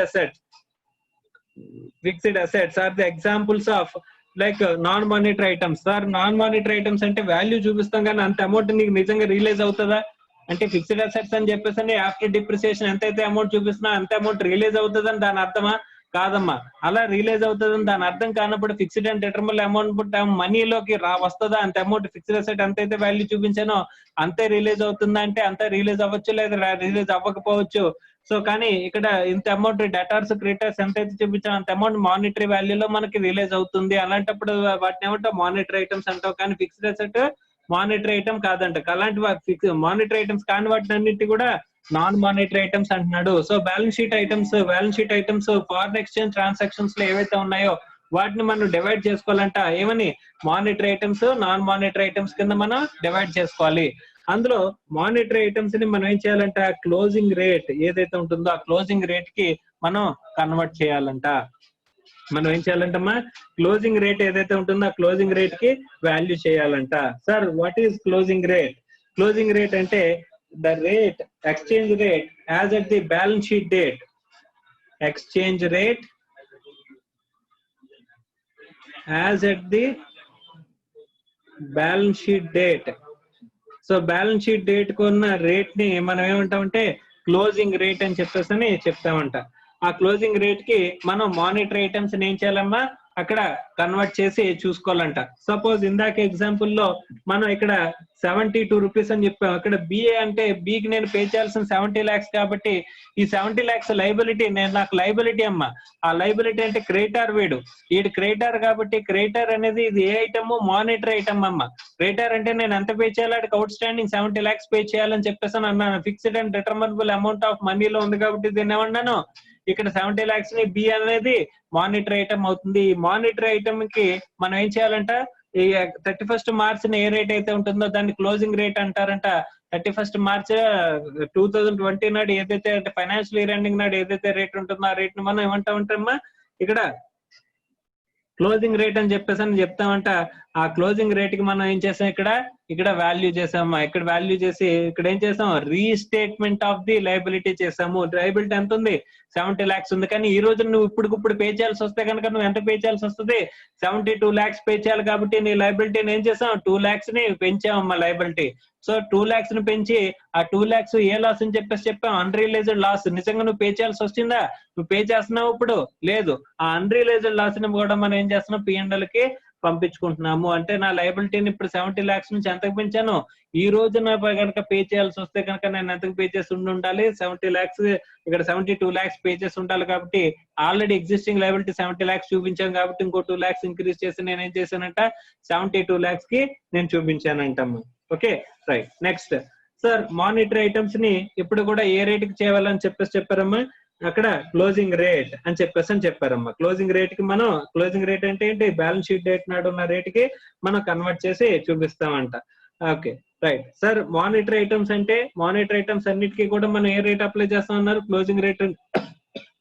క్లోజింగ్ రేట్ అనేది అప్లై చేయాలని చెప్పారమ్మా. Okay right.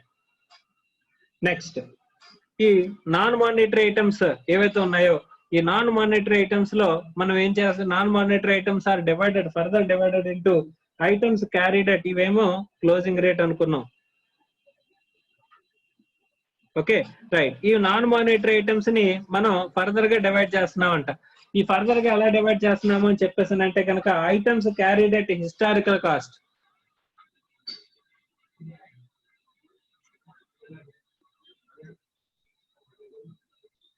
Items carried at historical cost కింద items carried at fair value.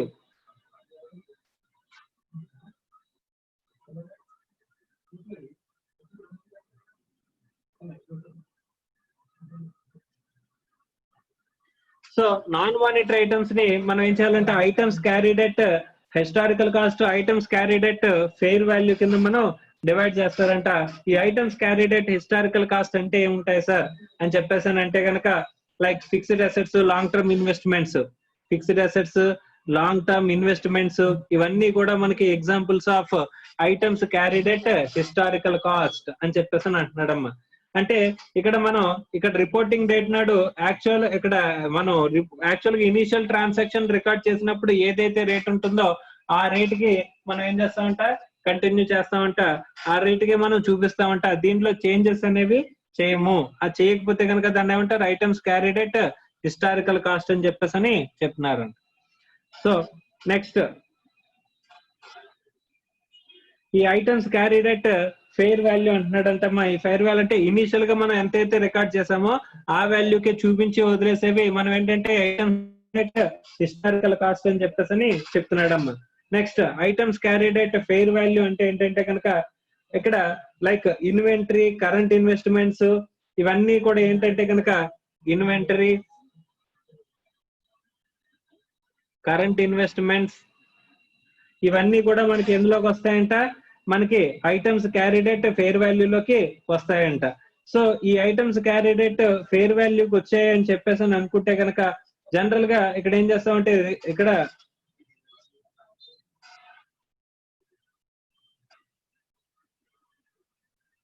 So ఈ ఫెయిర్ వాల్యూకి వచ్చాయని చెప్పేసి అంటే కనుక ఫెయిర్ వాల్యూకి వచ్చిన రేట్స్ ని ఇక్కడ వీటిని కూడా మనం rate as on the balance sheet date నాడు ఉన్న రేట్ కి మనం కన్వర్ట్ చేస్తాము అని చెప్పేసి అని చెప్తున్నాడమ్మా. సో ఈ నాన్ మానిటరీ ఐటమ్స్ ఉన్నాయంటే కనుక నాన్ మానిటరీ ఐటమ్స్ లో ఈ ఫారిన్ ఎక్స్చేంజ్ ఎఫెక్ట్ అయ్యే ఉన్నాయంటే కనుక వాటిని ఏం చేస్తామంట that will be reported based on the అంటే వాల్యూని మనం ఏం చేస్తామంట రీస్టేట్ చేస్తామంట. రీస్టేట్మెంట్ అంటే ఎలా చేస్తారు ఇక్కడ మానిటరీ ఐటమ్స్ అంటే కనుక rate closing rate, non monetary items అంటే కనుక హిస్టారికల్ కాస్ట్. అంటే historical cost is nothing but transaction date నాడు ఉన్న రేట్ కి మనం రికార్డ్ చేస్తాము. ట్రాన్సాక్షన్ డేట్ నాడు ఉన్న రేట్ కి మాత్రమే మనం రికార్డ్ చేస్తాం, మళ్ళీ దాన్ని చేంజెస్ అనేవి చెయ్యము అని చెప్పేసి అని చెప్తున్నాడమ్మా. అలా చేంజెస్ చేయని వాటిని ఏమంటారు నాన్ మానిటరీ ఐటమ్స్ లో అక్కడ క్యారీ డేట్ హిస్టారికల్ కాస్ట్. మిగిలినవి ఏంటంటే items carry date fair value అనుకుంటే కనుక ఇది కూడా బ్యాలెన్స్ షీట్ నాడు ఉన్న రేట్ కి మనం ఇక్కడ కన్వర్ట్ చేస్తాము అని చెప్పేసి అని చెప్తున్నాడమ్మా. Valuation as on the balance sheet date అని చెప్పేసి అని చెప్తున్నాడమ్మా. Okay right. Next so sir balance sheet items లోకి వచ్చేవైతే పర్లేదు, బ్యాలెన్స్ షీట్ ఐటమ్స్ లోకి రాని ఐటమ్స్ ఏమన్నా ఉంటే కనుక బ్యాలెన్స్ షీట్ లోకి రాని ఐటమ్స్ అంటే ఉంటాయి కాంటింజెంట్ లయబిలిటీస్. సో మనం కాంటింజెంట్ లయబిలిటీస్ కనుక రిపోర్ట్ చేస్తున్నట్లయితే కాంటింజెంట్ లయబిలిటీస్ కనుక కాంటింజెంట్ లయబిలిటీస్ ని ఏ రేట్ కి రిపోర్ట్ చేయాలి సార్ అంటే exchange rate as on balance sheet date. So exchange rate balance sheet date కున్న ఎక్స్చేంజ్ రేట్ కి మనం రికార్డ్ చేస్తాం. అంటే ఇదేంటి రేట్ క్లోజింగ్ రేట్ అమ్మా. క్లోజింగ్ రేట్ అంటే ఏంటి rate at which balance sheet date ending date కున్న రేట్ ని మనం ఏం చేస్తాం క్లోజింగ్ రేట్ అంటాం. సో ఇక్కడ క్లోజింగ్ రేట్ ఇక్కడ కాంటింజెంట్ లయబిలిటీస్ కూడా క్లోజింగ్ రేటే. ఓన్లీ ఒకటే ఐటమ్స్ ఏంటంటే non monetary items that are historical cost చూపించే మాత్రమే మనం ఏం చేస్తామమ్మా ఇక్కడ ట్రాన్సాక్షన్ రేట్ కి మనం రికార్డ్ చేసి వదిలేస్తున్నాం, దాన్ని మళ్ళీ మనం చేంజెస్ అనేవి చేయట్లేదు. సో ఇది మనకి very very important. Okay right.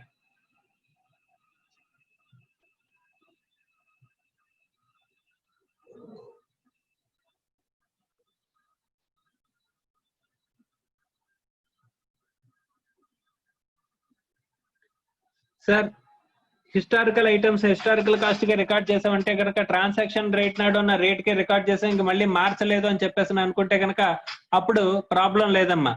కానీ మనం ట్రాన్సాక్షన్ రికార్డ్ చేసిన రేట్ ఒకటి, ఇక్కడ క్లోజింగ్ రేట్ ఒకటి, బ్యాలెన్స్ షీట్ డేట్ నాడు ఉన్న రేట్ ఒకటి అని చెప్పేసి అనుకుంటే కనుక ఇప్పుడు మనం ఇనిషియల్ గా ట్రాన్సాక్షన్ రికార్డ్ చేసింది $1 = 70 రూపీస్ ఉన్నప్పుడు అది బ్యాలెన్స్ షీట్ డేట్ నాడు ఉన్న రేటుకి వచ్చేసి చూస్తే కనుక అది మారుతుంది అని చెప్పేసి అనుకుంటే కనుక ఇక్కడ 31st మార్చ్ కి ఇక్కడ ఏమవుతుందమ్మా క్లోజింగ్ రేట్ ఏదైతే ఉంటుందో క్లోజింగ్ రేట్ కి రికార్డ్ చేస్తున్నాం అంటే వేరే రేట్ కి రికార్డ్ చేస్తున్నట్టు, అంటే రేట్ అనేది మనం ఏం చేస్తున్నట్టు చేంజ్ చేస్తున్నట్టు.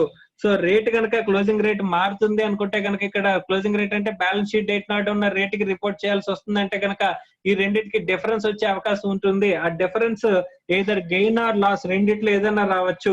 ఆ గెయిన్ ఆర్ లాస్ ని ఏం చేయాలి, గెయిన్ ఆర్ లాస్ వస్తే కనుక దాన్ని ఏం చేయాలంట P&L కి ట్రాన్స్ఫర్ చేస్తాం. అంటే valuation as on the balance sheet date చేయాల్సిన అవసరం ఉన్న ఐటమ్స్ ఏమున్నాయి సార్ అంటే బ్యాలెన్స్ షీట్ డేట్ నాడు ఉన్న ఐటమ్స్ ని చేంజ్ చేయాల్సినవి ఇక్కడ మధ్యలో కనుక అంటే మన పేమెంట్ డేట్ కి తర్వాత మన ఇనిషియల్ రికార్డింగ్ డేట్ కి మధ్యలో కనుక ఫైనాన్షియల్ ఇయర్ ఎండింగ్ వస్తే కనుక ఆ ఫైనాన్షియల్ ఇయర్ ఎండింగ్ లో ఐటమ్స్ ని మనం చేంజ్ చేయాల్సి వస్తుంది, రేట్ కి కన్వర్ట్ చేయాల్సి వస్తుంది. ఆ రేట్ కి ఏ రేట్ కన్వర్ట్ చేయాల్సి వస్తుంది అని చెప్పేసి అంటే కనుక అక్కడ ఫస్ట్ మానిటరీ ఐటమ్స్ అయితే కనుక మనం ఏం చేయాలంటే క్లోజింగ్ రేట్ కి రీస్టేట్మెంట్ ఆఫ్ ది వాల్యూ. ఇక్కడ ఎగ్జాంపుల్ లో మనం చూసుకుంటే కనుక ఇంత ముందు నా లైబిలిటీ బి అకౌంట్ అని చెప్పేసి ఇనీషియల్ గా రికార్డ్ చేసినప్పుడు 70 lakhs చూపించాను. మధ్యలో ఫైనాన్స్ ఇక్కడ ట్రాన్సాక్షన్ ఇనిషియేట్ చేసిన డేట్ కి ట్రాన్సాక్షన్ ఎండింగ్ డేట్ కి అంటే సెటిల్మెంట్ డేట్ కి మధ్యలో ఏమొచ్చింది, ఫైనాన్షియల్ ఇయర్ ఎండింగ్ అనేది వచ్చింది. ఈ ఫైనాన్షియల్ ఇయర్ ఎండింగ్ నాడు నేను ఏం చేశాను, నా లైబిలిటీని ఏం చేశానమ్మా, రీస్టేట్ చేశానంట. 70 lakhs ఉన్న నా లైబిలిటీని ఈ రోజు నేను ఏం చేశాను, 2 lakhs పెంచాను. 2 lakhs బి అకౌంట్ కి పెంచాను. అంటే టోటల్ గా ఎంత అయింది, 72 lakhs లైబిలిటీ అనేది కనిపిస్తుంది. ఇక్కడ క్లోజింగ్ రేట్ కి కన్వర్ట్ చేశాను. క్లోజింగ్ రేట్ అంటే ఏంటి, 31st March ఎండింగ్ ఉన్న రేట్ ని మనం ఏమంటాం, క్లోజింగ్ రేట్ అంటాం. ఆ క్లోజింగ్ రేట్ కి ఈ ట్రాన్సాక్షన్ ని నేను తీసుకొచ్చాను కాబట్టి బి అకౌంట్ 70 lakhs వల్ల ఏమవుతుంది, 72 lakhs అవుతుందమ్మా. అదే ఒక ఫిక్స్డ్ అసెట్ కనుక నేను కొన్నట్లయితే ఇక్కడ గూడ్స్ పర్చేజ్ చేశాను కాబట్టి ఓకే, నేను అదే కనుక ఫిక్స్డ్ అసెట్ ఉంటే కనుక ఇప్పుడు ఏమవుతుందమ్మా, ఇక్కడ ఫిక్స్డ్ అసెట్ నేను పర్చేజ్ చేస్తే fixed asset account debit to bank అని ఉంటది, సారీ బి అకౌంట్ అని ఉంటది. ఇక్కడ బి వాల్యూ 72 lakhs అవుతుంది, కానీ ఫిక్స్డ్ అసెట్ వాల్యూ అనేది పెరుగుతుందా సార్ అని చెప్పేసానంటే ఫిక్స్డ్ అసెట్ వాల్యూ అనేది క్లోజింగ్ రేట్ కి రీస్టేట్ అవ్వదు. కాబట్టి ఏమవుద్ది, ఇక్కడ ఫిక్స్డ్ అసెట్ పెరగదు అని చెప్పేసి ఇక్కడ చెప్తున్నాడు.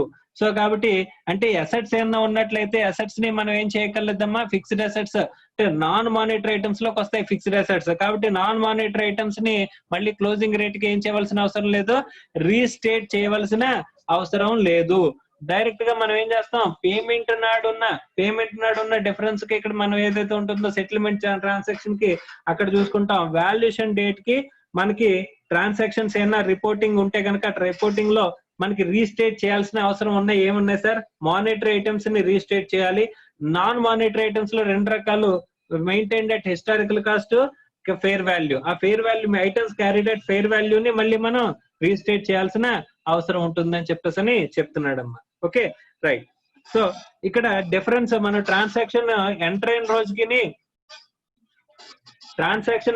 రోజుకి తర్వాత ఈ కన్వర్ట్ చేసాం కదమ్మా, అంటే రీస్టేట్ చేసాం కదా, ఈ రీస్టేట్మెంట్ రేట్ కి రెండింటికి డిఫరెన్స్ ఉంటే కనుక ఆ డిఫరెన్స్ ని అక్కడ ఆ డిఫరెన్స్ ని ఏం చేస్తామని చెప్పేసాను అంటే కనుక మనం గెయిన్ ఆర్ లాస్ వస్తే కనుక గెయిన్ ఆర్ లాస్ ని ఏం చేస్తామంటే P&L కి ట్రాన్స్ఫర్ చేయాలి, ప్రాఫిట్ ఆర్ లాస్ అకౌంట్ కి ట్రాన్స్ఫర్ చేసేయాలి అని చెప్పేసి చెప్తున్నాడమ్మా. This is the standard saying.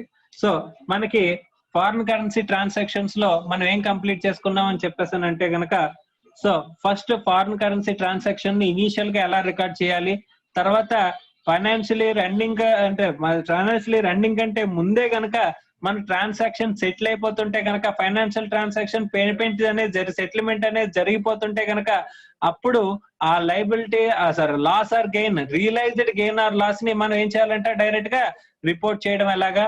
మధ్యలో కనుక ఫైనాన్షియలీ రన్నింగ్ అనేది వస్తే కనుక మనం ట్రాన్సాక్షన్ ఇనిషియేట్ చేసినప్పటి నుంచి ట్రాన్సాక్షన్ ఇనిషియేట్ చేసిన డేట్, తర్వాత ట్రాన్సాక్షన్ ఏ రోజైతే నేను ఇనిషియేట్ చేశానో ఆ రేట్, తర్వాత ట్రాన్సాక్షన్ పేమెంట్ ఎప్పుడైతే చేస్తున్నానో సెటిల్ ఎప్పుడైతే చేస్తున్నానో ఆ రేట్ కి మధ్యలో ఇక్కడ ఫైనాన్షియల్ ఇయర్ ఎండింగ్ వస్తే కనుక ఆ డేట్ నాడు ఉన్న రేట్ కి మనం రీస్టేట్ చేయాల్సిన కొన్ని ఆస్పెక్ట్స్ ఉన్నాయి.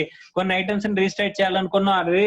రీస్టేట్ చేయాల్సిన ఐటమ్స్ ఏంటి, monetary items, non monetary items లో items carried at fair value. ఈ రెండింటిని కూడా మనం వేరే రేట్ కి అంటే as on the balance sheet date ఉన్న రేట్ కి మనం కన్వర్ట్ చేస్తామంటే అలా కన్వర్ట్ చేసేటప్పుడు monetary items, non monetary items లో items carried at fair value ఈ రెండింటిని కూడా తీసుకెళ్లి మనం ఏం చేస్తామంటే ఇక్కడ డిఫరెన్స్ ని ఇక్కడ వేరే రేట్ కి రికార్డ్ చేస్తామంట. అలా వేరే రేట్ రికార్డ్ చేసేటప్పుడు రీస్టేట్ చేసేటప్పుడు మనకి ఏదైనా లాస్ ఆర్ గెయిన్ అనేది వస్తే కనుక లాస్ ఆర్ గెయిన్ ని మనం ఏం చేయాలంటే P&L అకౌంట్ కి ట్రాన్స్ఫర్ చేయాలి అని చెప్పేసి ఇక్కడ మనకి చెప్తున్నాడమ్మా. Okay right.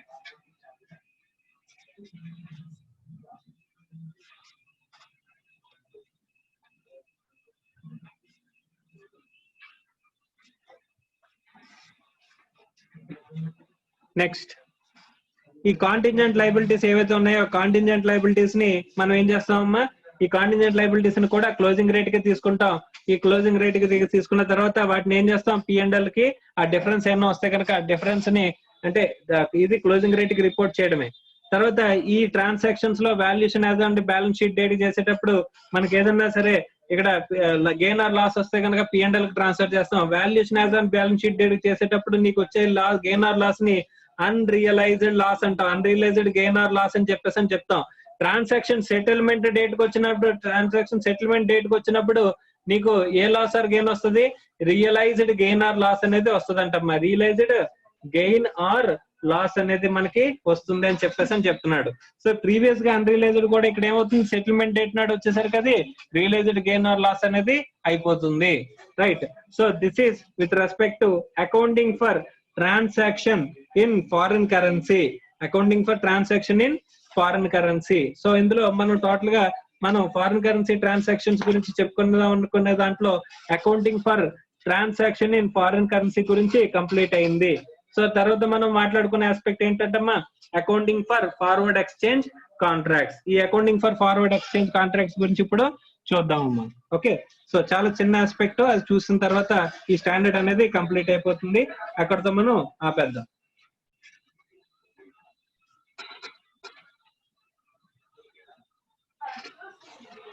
రైట్.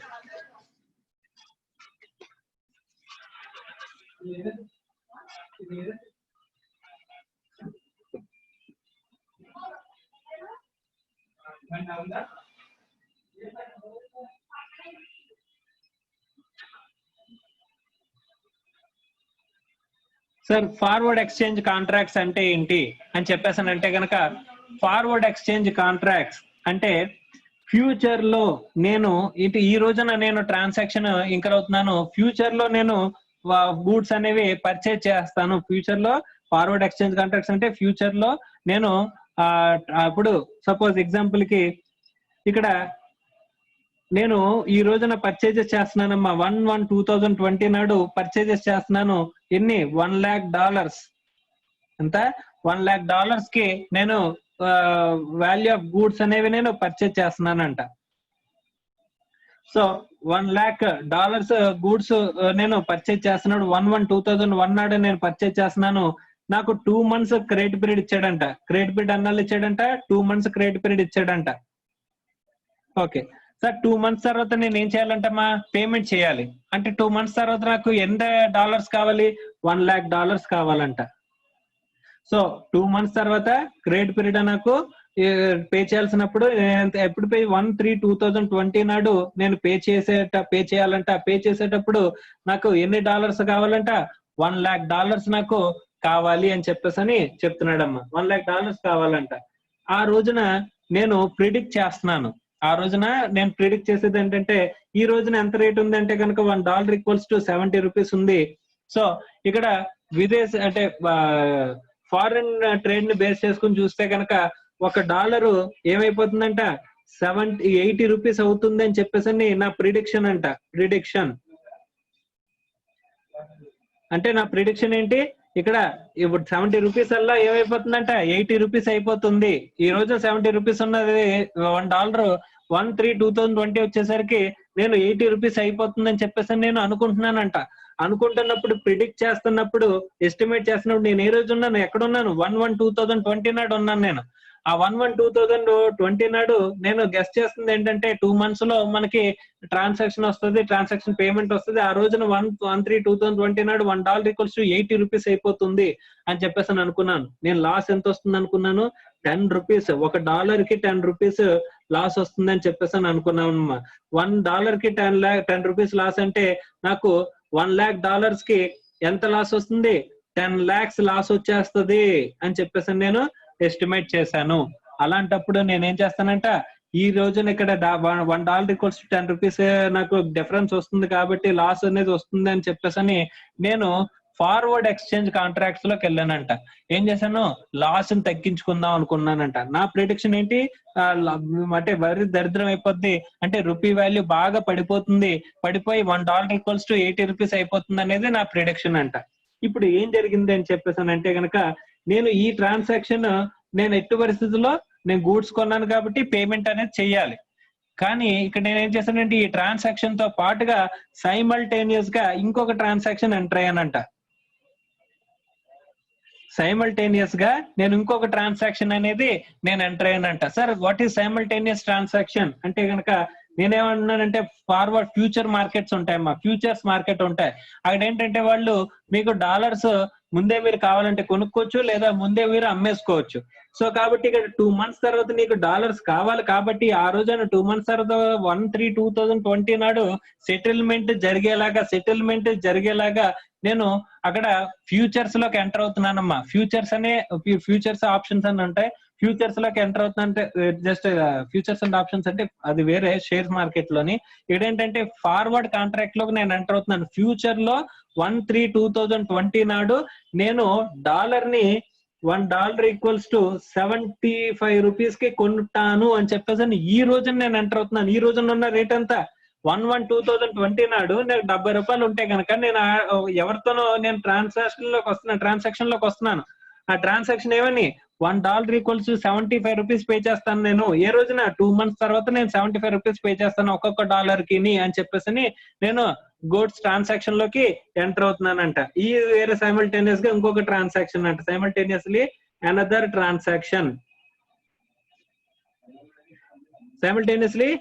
ట్రాన్సాక్షన్ లోకి నేను ఎంటర్ అయ్యాను. ఎంటర్ అయిన ఏంటి $1 = 75 రూపీస్ చెప్పున నేను $1,00,000 కొంటాను అని చెప్పేసి అన్నాను.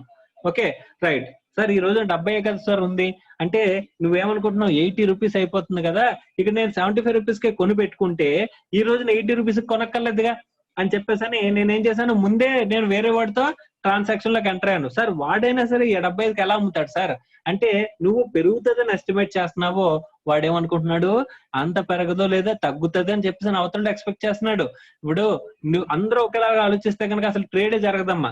సో ఇక్కడ ఏంటంటే మనం పెరుగుతుంది ఫ్యూచరిస్టిక్ గా ఫ్యూచర్ లో బాగుంటది పెరుగుతుంది అని చెప్పేసి మనం అనుకుంటుంటే దానికి ఆపోజిట్ గా ఆలోచించేవాడు ఏమనుకున్నాడంటే $80 పెరగదు, అది మహా పెరిగితే ఇక్కడ ఇదవదు అంటే తగ్గుతుంది అని చెప్పేసి వాడు అనుకుంటున్నాడు.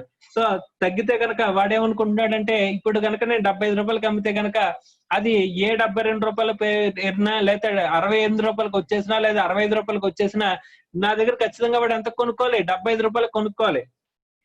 కాబట్టి ఇక్కడ నాకేమొస్తుంది, ఇక్కడ నాకు గెయిన్ వస్తుంది అని చెప్పేసి వాడు అనుకుంటున్నాడంట. సో కాబట్టి ఇక్కడ ఏమనుకున్నాడు, ఇక్కడ 75 రూపీస్ కి నేను పర్చేజ్ ట్రాన్సాక్షన్ లోకి నేను ఎంటర్ అయ్యాను. అంటే $1,00,000 పర్చేజ్ ట్రాన్సాక్షన్ లోకి నేను ఎంటర్ అయ్యానంట. అంటే సార్ ఇక్కడ ఈ $1,00,000 దేని గురించి కొంటున్నానంటే కనుక based on the real transaction. Real transaction ఏదైతే ఉంటుందో ఆ రియల్ ట్రాన్సాక్షన్ ని నేను ఎంటర్ అవ్వడం కోసం నేనేం చేశానంట, ఇక్కడ ఈ ట్రాన్సాక్షన్ అనేది ఈ ఫ్యూచర్ ట్రాన్సాక్షన్ అనేది ఫ్యూచర్ లో ఉండే ఫార్వర్డ్ కాంట్రాక్ట్ అనేది నేను ఎంటర్ అయ్యాను. ఈ ఫార్వర్డ్ కాంట్రాక్ట్ అనేది నేను ఇక్కడ ఎంటర్ అయ్యానంట. ఫార్వర్డ్ కాంట్రాక్ట్ అంటే $1 = 75 రూపీస్ చొప్పున $1,00,000 కొనడానికి. ఓకే ఫ్యూచర్ మార్కెట్ లోకి. సో ఈ ట్రాన్సాక్షన్ ని సెటిల్ చేయడం కోసం నేను ఫ్యూచర్ ఫార్వర్డ్ కాంట్రాక్ట్స్ లోకి నేను ఎంటర్ అయ్యానంట. అలా ఫార్వర్డ్ కాంట్రాక్ట్స్ లో కనుక నేను ఎంటర్ అయితే కనుక ఫార్వర్డ్ ఎక్స్చేంజ్ కాంట్రాక్ట్స్ లోకి ఎంటర్ అయితే కనుక వాటిని ఏమంటారంటే ఇక్కడ వచ్చే లాస్ ని నేను ఏం చేసుకుందాం అనుకుంటున్నాను, మిటిగేట్ తగ్గించుకుందాం అని చెప్పేసి అని అనుకుంటున్నానంట. ఈ లాస్ ని మిటిగేట్ చేసుకుందాం అనుకుంటున్నానంట, తగ్గించుకుందాం అనుకుంటున్నానంట. ఇలా మీ లాస్ ని మిటిగేట్ చేసుకోవడానికి ఇలాంటి ఫార్వర్డ్ కాంట్రాక్ట్స్ ఎంటర్ అయితే కనుక వాటిని ఏమంటారంటే హెడ్జింగ్ అంటారంట. ఏమంటారంట హెడ్జింగ్ ట్రాన్సాక్షన్స్ అని చెప్పేసి అంటారంటమ్మా. ఓకే సార్ ఇదేదో బాగుంది కదా సార్, అసలు ఈ ట్రాన్సాక్షన్ లేకపోయినా సరే ఫ్యూచర్ లో నేను ఏమనుకుంటున్నాను, ఇప్పుడు ఈ రోజు $70 ఉంది, నేను $80 పెరిగిపోతుంది అని చెప్పేసి అనుకున్నాను. అలాంటప్పుడు $75 నేను కాంట్రాక్ట్ లో ఈ ట్రాన్సాక్షన్ లేదు, నాకు $1,00,000 పే చేయాల్సిన ట్రాన్సాక్షన్ లేదు, $75 కొనేస్తానని ఇప్పుడే పెట్టుకుంటే నిజంగా నేను అనుకున్నట్టు $80 అయిపోయింది అనుకోండి, వీడి దగ్గర నుంచి $75 కొనుక్కుంటాను, మార్కెట్ లో $80 అమ్ముకుంటాను. అంటే నాకు డైరెక్ట్ ఎంత మిగులుతుంది, 5 రూపీస్ మిగులుతుంది పర్ డాలర్. నాకు ఎంత మిగులుతుంది, 5 రూపీస్ మిగులుతుంది. అంటే కనుక $1,00,000 × 5 అంటే కనుక 5 lakh రూపీస్ నాకు డైరెక్ట్ గా గెయిన్ అనేది వస్తుంది అని చెప్పేసి అనుకున్నానమ్మా. సో ఇలాంటప్పుడు నేను without basis of this real transaction కి బేసిస్ లేకుండా నేను ఫార్వర్డ్ కాంట్రాక్ట్ కనుక నేను ఎంటర్ అయితే కనుక దాన్ని ఏమంటారంటే స్పెక్యులేటివ్ ట్రాన్సాక్షన్ అంటారంటమ్మా. ఏమంటారు, స్పెక్యులేటివ్ ట్రాన్సాక్షన్. హెడ్జింగ్ అంటే ఏంటి, it is backed by forward exchange contract is backed by real transaction. Forward contract is backed by real transaction ఉంటే కనుక దాన్ని హెడ్జింగ్ అంటారు. అలా లేకపోతే కనుక దాన్ని ఏమంటారంట స్పెక్యులేటివ్ ట్రాన్సాక్షన్ అంటారు. స్పెక్యులేటివ్ ట్రాన్సాక్షన్ అంటే only to gain or gain అరేజ్ అవ్వచ్చు, లేదా only for the gain or loss. Gain కోసం లాస్ కోసం డైరెక్ట్ గా మనం ఒక ట్రాన్సాక్షన్ ఎంటర్ అయితే కనుక దాన్ని ఏమంటాం, ఇక్కడ ఓన్లీ వన్ సింగిల్ ట్రాన్సాక్షన్, ఇదేమో వన్ సింగిల్ ట్రాన్సాక్షన్, ఇక్కడేమో ఆల్రెడీ రియల్ ట్రాన్సాక్షన్ ఒకటి ఉంది, ప్లస్ దానికి ఇంకొక ట్రాన్సాక్షన్ అనేది యాడ్ అవుతుంది, రెండు ట్రాన్సాక్షన్లు ఉంటాయి. సార్ ఇలాంటి ట్రాన్సాక్షన్లకి నేను ఇక్కడ రెండు ట్రాన్సాక్షన్ అయిన హెడ్జింగ్ లోని ఓన్లీ ఇక్కడ ఇదంతా లేకుండా రియల్ ట్రాన్సాక్షన్ లేకుండా నేను ఫ్యూచర్ లో ఆ రేట్ పెరిగిపోతుందని నాకు ఇన్ఫర్మేషన్ ఉంది, 80 రూపాయలకి వెళ్ళిపోద్దని అనుకుంటున్నాను, ఈ రోజున 75 రూపాయలకి నేను కొని పెట్టుకుంటుంటే కనుక ఆ రియల్ గా నాకు ట్రాన్సాక్షన్ సెటిల్మెంట్ డేట్ వచ్చేసరికి నేను ఏం చేస్తాను, డైరెక్ట్ గా నేను 75 రూపీస్ కి వీటి దగ్గర నుంచి కొనేసుకుంటాను, మార్కెట్ లో 80 రూపీస్ కి అమ్మేస్తాను. సార్ మార్కెట్ లో 80 రూపీస్ ఉన్నా సరే వీడు నాకు 75 కి అమ్మాలా?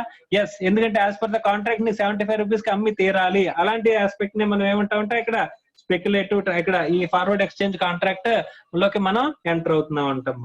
Okay right. సార్ వీటికి సంబంధించిన అకౌంటింగ్ ట్రీట్మెంట్ అనేది ఎలా ఉంటుంది అని చెప్పేసాను అంటే కనుక, సార్ ఇక్కడ అకౌంటింగ్ ట్రీట్మెంట్ గురించి అని చెప్తున్నాడమ్మా. First the hedging transaction. First hedging transaction.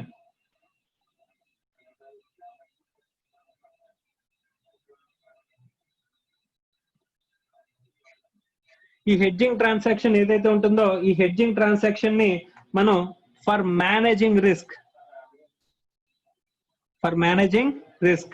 Are to mitigate loss ని మిటిగేట్ చేయడానికి కానీ రిస్క్ ని తగ్గించుకోవడం కోసం కానీ మనం ఎంటర్ అయ్యే ట్రాన్సాక్షన్ ని హెడ్జింగ్ ట్రాన్సాక్షన్ అంటాం. హెడ్జింగ్ ట్రాన్సాక్షన్ అంటే 1+1, 1 real transaction and 1 forward contract అనేది ఉంటాయి, రెండు ఉంటాయి. ఇలాంటప్పుడు ఏం చేయమంటున్నాడు అని చెప్పేసి అంటే కనుక రెండింటిని వేరువేరుగా రిపోర్ట్ చేయండి, వేరువేరుగా రికార్డ్ చేయండి అని చెప్పేసి అంటున్నాడు.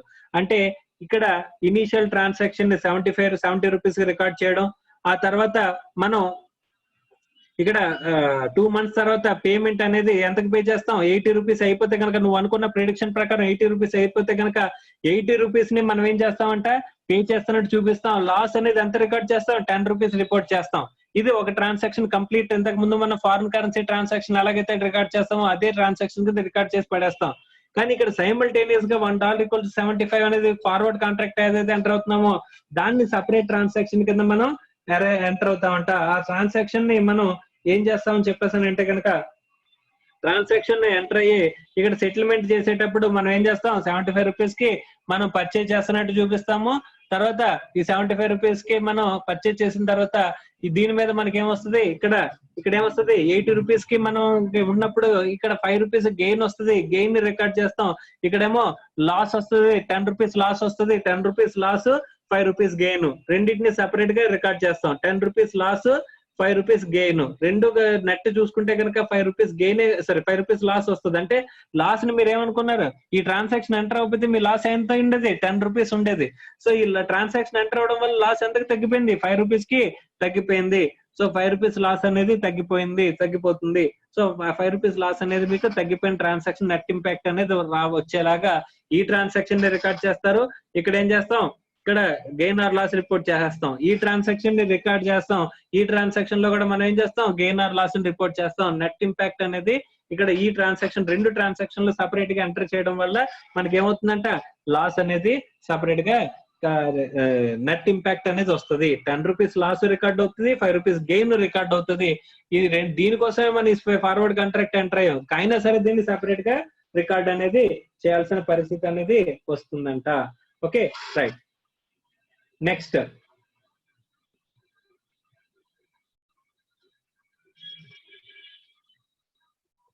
ఈ ఫార్వర్డ్ ఎక్స్చేంజ్ కాంట్రాక్ట్ లో మనం ఏం చేస్తున్నామమ్మా, real transaction, initial recognition, settlement day transaction, తర్వాత గెయిన్ ఆర్ లాస్ రిపోర్టింగ్.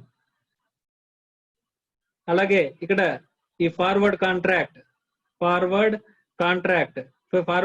ను కూడా మనం ఏం చేస్తాం, ఇనిషియల్ ట్రాన్సాక్షన్ రికార్డింగ్, తర్వాత గెయిన్ ఆర్ లాస్ రిపోర్టింగ్ అనేది చేస్తాం. ఇక్కడ లాస్ గెయిన్ వస్తుంది, ఇక్కడ గెయిన్ ఆర్ లాస్ వస్తుంది, రెండింటి కలిపి నెట్ ఇంపాక్ట్ అనేది మనకి కనిపిస్తుంది. రెండింటిని సెపరేట్ ట్రాన్సాక్షన్స్ కింద మనం రిపోర్ట్ చేయాలి. అదే ఇక్కడ మెయిన్ ఇంపార్టెంట్ ఆస్పెక్ట్. నెక్స్ట్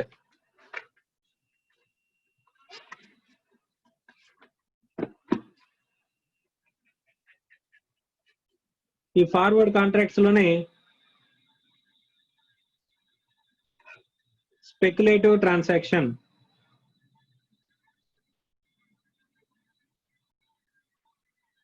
ఈ స్పెక్యులేటివ్ ట్రాన్సాక్షన్ వచ్చేసరికి మనకి ఏం చేస్తారని చెప్పేసి అంటే కనుక only to earn profit. Trading speculation లో ఎర్నింగ్ ఆఫ్ ప్రాఫిట్ మనం రికార్డ్ చేసేటప్పుడు చూసుకుంటే కనుక ఇదేమి లాస్ ని తగ్గించుకోవడం కోసమో లేకపోతే ఆల్రెడీ రియల్ ట్రాన్సాక్షన్ బ్యాకింగ్ గాను ఏమి ఉండదు. స్పెక్యులేటివ్ అంటేనే డైరెక్ట్ గా గెయిన్ ఆర్ లాస్ ని మనం చూద్దామని చెప్పేసి అనుకున్నప్పుడు ఇక్కడ ఏం చేస్తున్నాడు అంటే కనుక ఇక్కడ మనం ఏదైతే ఇక్కడ ఫార్వర్డ్ ఎక్స్చేంజ్ కాంట్రాక్ట్ ఎంటర్ అయ్యేటప్పుడు ఏదైనా ప్రీమియం అనేది పే చేయాల్సి వస్తే కనుక ప్రీమియం ఆర్ డిస్కౌంట్ ఏదైతే ఉంటుందో ఆ ప్రీమియం ఆర్ డిస్కౌంట్ అనేది మనం ఏం చేయాలంట ఇనీషియల్ గా రికార్డ్ చేసి పెట్టుకోవాలంట. Okay right. Balance sheet date కనుక వచ్చినట్లయితే ఆ బ్యాలెన్స్ షీట్ డేట్ నాడు ఇప్పుడు నేను ఫార్వర్డ్ కాంట్రాక్ట్ 75 రూపీస్ కి ఎంటర్ అయ్యాను. దానికి సంబంధించిన ప్రీమియం ఏమైనా పే చేయాల్సి వస్తే కనుక ఆ ప్రీమియం దానికి సంబంధించిన ఆ ఫార్వర్డ్ కాంట్రాక్ట్ ఎంటర్ అయ్యానమ్మా. సో దానికి సంబంధించింది ఇక్కడ 75 రూపీస్ ఫార్వర్డ్ కాంట్రాక్ట్ ఏదైతే ఉంటుందో దాన్ని ఎంతైతే అమౌంట్ పే చేసుకుంటున్నానో ఆ పే చేసుకుంటున్న ప్రీమియం ఆర్ డిస్కౌంట్ అనేది ఏదైతే ఉంటుందో దాన్ని రికార్డ్ చేస్తున్నాను. ఇది బ్యాలెన్స్ షీట్ డేట్ నాడు కనుక ఇది 77 రూపీస్ అయిపోతే కనుక దీన్ని కూడా మనం ఏం చేస్తాం మానిటరీ ఐటమే కాబట్టి మనం ఏం చేస్తామంటే రికగ్నైజ్ చేస్తాము. అంటే మార్కెట్ వాల్యూకి తీసుకుంటాం. అంటే 77 రూపీస్ కి అంటే సపోజ్ 75 రూపీస్ ఇప్పుడు ఫార్వర్డ్ కాంట్రాక్ట్ అంటే ఇప్పుడు 75 రూపీస్ ఉన్న market $1 equal to 75 rupees market లో ఉన్నది. అదే సపోజ్ ఒక 10 రూపీస్ ప్రీమియం కి మనకి మార్కెట్ లో రికార్డ్ అవుతుందంటే ఆ దాని వాల్యూ అనేది ఇప్పుడు ఇక్కడ ఎంత ఉంది అని చెప్పేసి తీసుకుంటామమ్మా. ఇక్కడ 75 రూపీస్ ఉన్న 75 రూపీస్ అంటే $1 ఈక్వల్ టు 75 రూపీస్ ఉన్నది ఎంతకైతే మనం ఇదవుతుందో అక్కడ ట్రేడ్ అవుతుందో ఆ ట్రేడ్ కి జరిగేది ఇనిషియల్ గా రికార్డ్ చేస్తాం. ఆ తర్వాత బ్యాలెన్స్ షీట్ డేట్ కి మనకి ఏదైతే వాల్యూ ఉంటుందో ఆ డేట్ కి మనం ఏం చేస్తామంటే మార్క్ చేసుకుంటాము. ఆ మార్క్ చేసుకుని మనం ఇక్కడ మార్కెట్ ప్రైస్ కి తీసుకొచ్చుకుంటా ఉంటాము. ఆ తర్వాత ఫైనల్ గా సెటిల్మెంట్ వచ్చేసరికి సెటిల్మెంట్ నాడు గెయిన్ ఆర్ లాస్ అనేది వస్తుంది. ఆ గెయిన్ ఆర్ లాస్ అనేది మనం రిపోర్ట్ చేసుకుంటాము అని చెప్పేసి చెప్తున్నాడు అంట. Okay right. సపోజ్ సార్ ఇక్కడ 75 రూపీస్ ఉన్న అంటే $1 ఈక్వల్ టు 75 రూపీస్ ఉన్నది ఈ రోజున 72 రూపీస్ కి ట్రేడ్ అవుతుంది అనుకోమ్మా. ఆ తర్వాత బ్యాలెన్స్ షీట్ డేట్ కి అది 73 రూపీస్ కి ట్రేడ్ అవుతుంది అనుకోమ్మా. ఇక్కడ 72 రూపీస్ నుంచి ఎంతకు తీసుకెళ్లిపోతాం $1 రూపీ లాస్ ఉంది కాబట్టి ఇక్కడ $1 రూపీకి మనం లాస్ రికగ్నైజ్ చేస్తాం. ఇది అల్టిమేట్ గా సెటిల్ అయ్యే టైంకి మనకి 75 ఎంత ఉంటుందో తెలీదు. అక్కడ సపోజ్ సెటిల్ అయ్యే టైంకి 80 రూపీస్ ఉందనుకోమ్మా. సెటిల్ అయ్యే టైంకి 80 రూపీస్ ఉందనుకో అక్కడ మనకి ఏమొస్తుంది గెయిన్ ఆర్ లాస్ అనేది వస్తుంది. ఆ గెయిన్ ఆర్ లాస్ అనేది మనం ఏం చేస్తాం రిపోర్ట్ చేసుకుంటాము. సో బ్యాలెన్స్ షీట్ డేట్ కి ఏదైనా ఉంటే కనుక బ్యాలెన్స్ షీట్ డేట్ కి దీన్ని కూడా మనం ఏం చేసుకోవాలి రీస్టేట్మెంట్ అనేది చేసుకుంటూ వెళ్ళాలి. ఆ రీస్టేట్మెంట్ అనేది చేసుకుంటూ వెళ్ళాలి. సో ఇక్కడ కూడా మనం ప్రీమియం ఆర్ డిస్కౌంట్ అనేది ఇనిషియల్ గా రికార్డ్ చేస్తాం. తర్వాత లాస్ట్ లో గెయిన్ ఆర్ లాస్ అనేది తీసుకుంటాం. మధ్యలో బ్యాలెన్స్ షీట్ డేట్ వస్తే కనుక బ్యాలెన్స్ షీట్ డేట్ కి దీన్ని మనం రీస్టేట్ చేసుకోవాలి. ఆ రోజు ఉన్న మార్కెట్ రేట్ ఏదైతే ఉంటుందో ఆ మార్కెట్ రేట్ కి దీన్ని రీస్టేట్మెంట్ అనేది చేసుకోవాలి. సో ఇక్కడ సింగిల్ ట్రాన్సాక్షన్ అనేది రికార్డ్ చేస్తే సరిపోతుంది. దీనికి బ్యాకింగ్ అనేది రియల్ ట్రాన్సాక్షన్ అనేది ఉండదు. సో ఇప్పుడు మీరేం చేస్తారంటే కనుక ఇది ఒక చిన్న హోంవర్క్ లాంటిదేనమ్మా. ఇక్కడ మీకు ఇచ్చిన మెటీరియల్ లో అక్కడ ఎగ్జాంపుల్స్ ఉన్నాయమ్మా. పేజ్ నెంబర్ 170, 171 లో ఈ ఫార్వర్డ్ ఎక్స్చేంజ్ కాంట్రాక్ట్స్ కి సంబంధించిన ఎగ్జాంపుల్స్ ఉన్నాయి. ఆ ఎగ్జాంపుల్స్ మీరు చేయండి. తర్వాత నేను ఏం చేస్తానంటే నెక్స్ట్ క్లాస్ లో ఈ నెక్స్ట్ స్టాండర్డ్ స్టార్ట్ చేసే ముందు ఇప్పుడు టైం అయిపోయింది కాబట్టి మనం ఏం చేద్దామంటే ఆ నెక్స్ట్ క్లాస్ లో ఈ ట్రాన్సాక్షన్స్ ఏవైతే ఉన్నాయో వీటి ఎగ్జాంపుల్స్ నేను ఒక్కొక్కటిగా తీసుకుని ఎక్స్ప్లెయిన్ చేస్తానమ్మా. సో ఎలా మనం రిపోర్టింగ్ అనేది చేసామనేది మనం మీకు నీట్ గా ఒక ప్రాబ్లం అనేది సాల్వ్ చేసి చూపిస్తాను. ఎలాగైతే ప్రీవియస్ గా మనం ఫైనాన్షియల్ ట్రాన్సాక్షన్ ఎలాగైతే చెప్పుకున్నామో ట్రాన్సాక్షన్ అంతా కూడా నీట్ గా క్లియర్ గాని, అలాగే ఇక్కడ ఈ స్పెక్యులేటివ్ ట్రాన్సాక్షన్, హెడ్జింగ్ ట్రాన్సాక్షన్స్ కి ఒక ఎగ్జాంపుల్ తీసుకుని మరి నీట్ గా మీకు చేసుకువెళ్తాను. ఈలో మీరు చూసుకోవాలనుకుంటే కనుక ఈ మీకు ఇచ్చిన మెటీరియల్ లో పేజ్ నెంబర్ 170, 171 లో మీకు ఆ కాన్సెప్ట్ కింద మీకు ఏముండదంటే ఒక ఎగ్జాంపుల్స్ ఉన్నాయి. ఆ ఎగ్జాంపుల్స్ ని చూసి పెట్టుకోండి. నేను తర్వాత నీట్ గా ఎక్స్ప్లెయిన్ చేసేటప్పుడు ఏమైనా డౌట్స్ ఉంటే క్లియర్ అయిపోతాయి. సో ఇక్కడతో మన సెషన్ ని ఎండ్ చేస్తున్నాం అమ్మా. Right, thank you. ఇక్కడతో అకౌంటింగ్ స్టాండర్డ్ 11 అనేది కంప్లీట్ అయిపోయింది. సో నెక్స్ట్ క్లాస్ లో ఇంకొక అకౌంటింగ్ స్టాండర్డ్ తో మనం చూద్దాం. Right, thank you.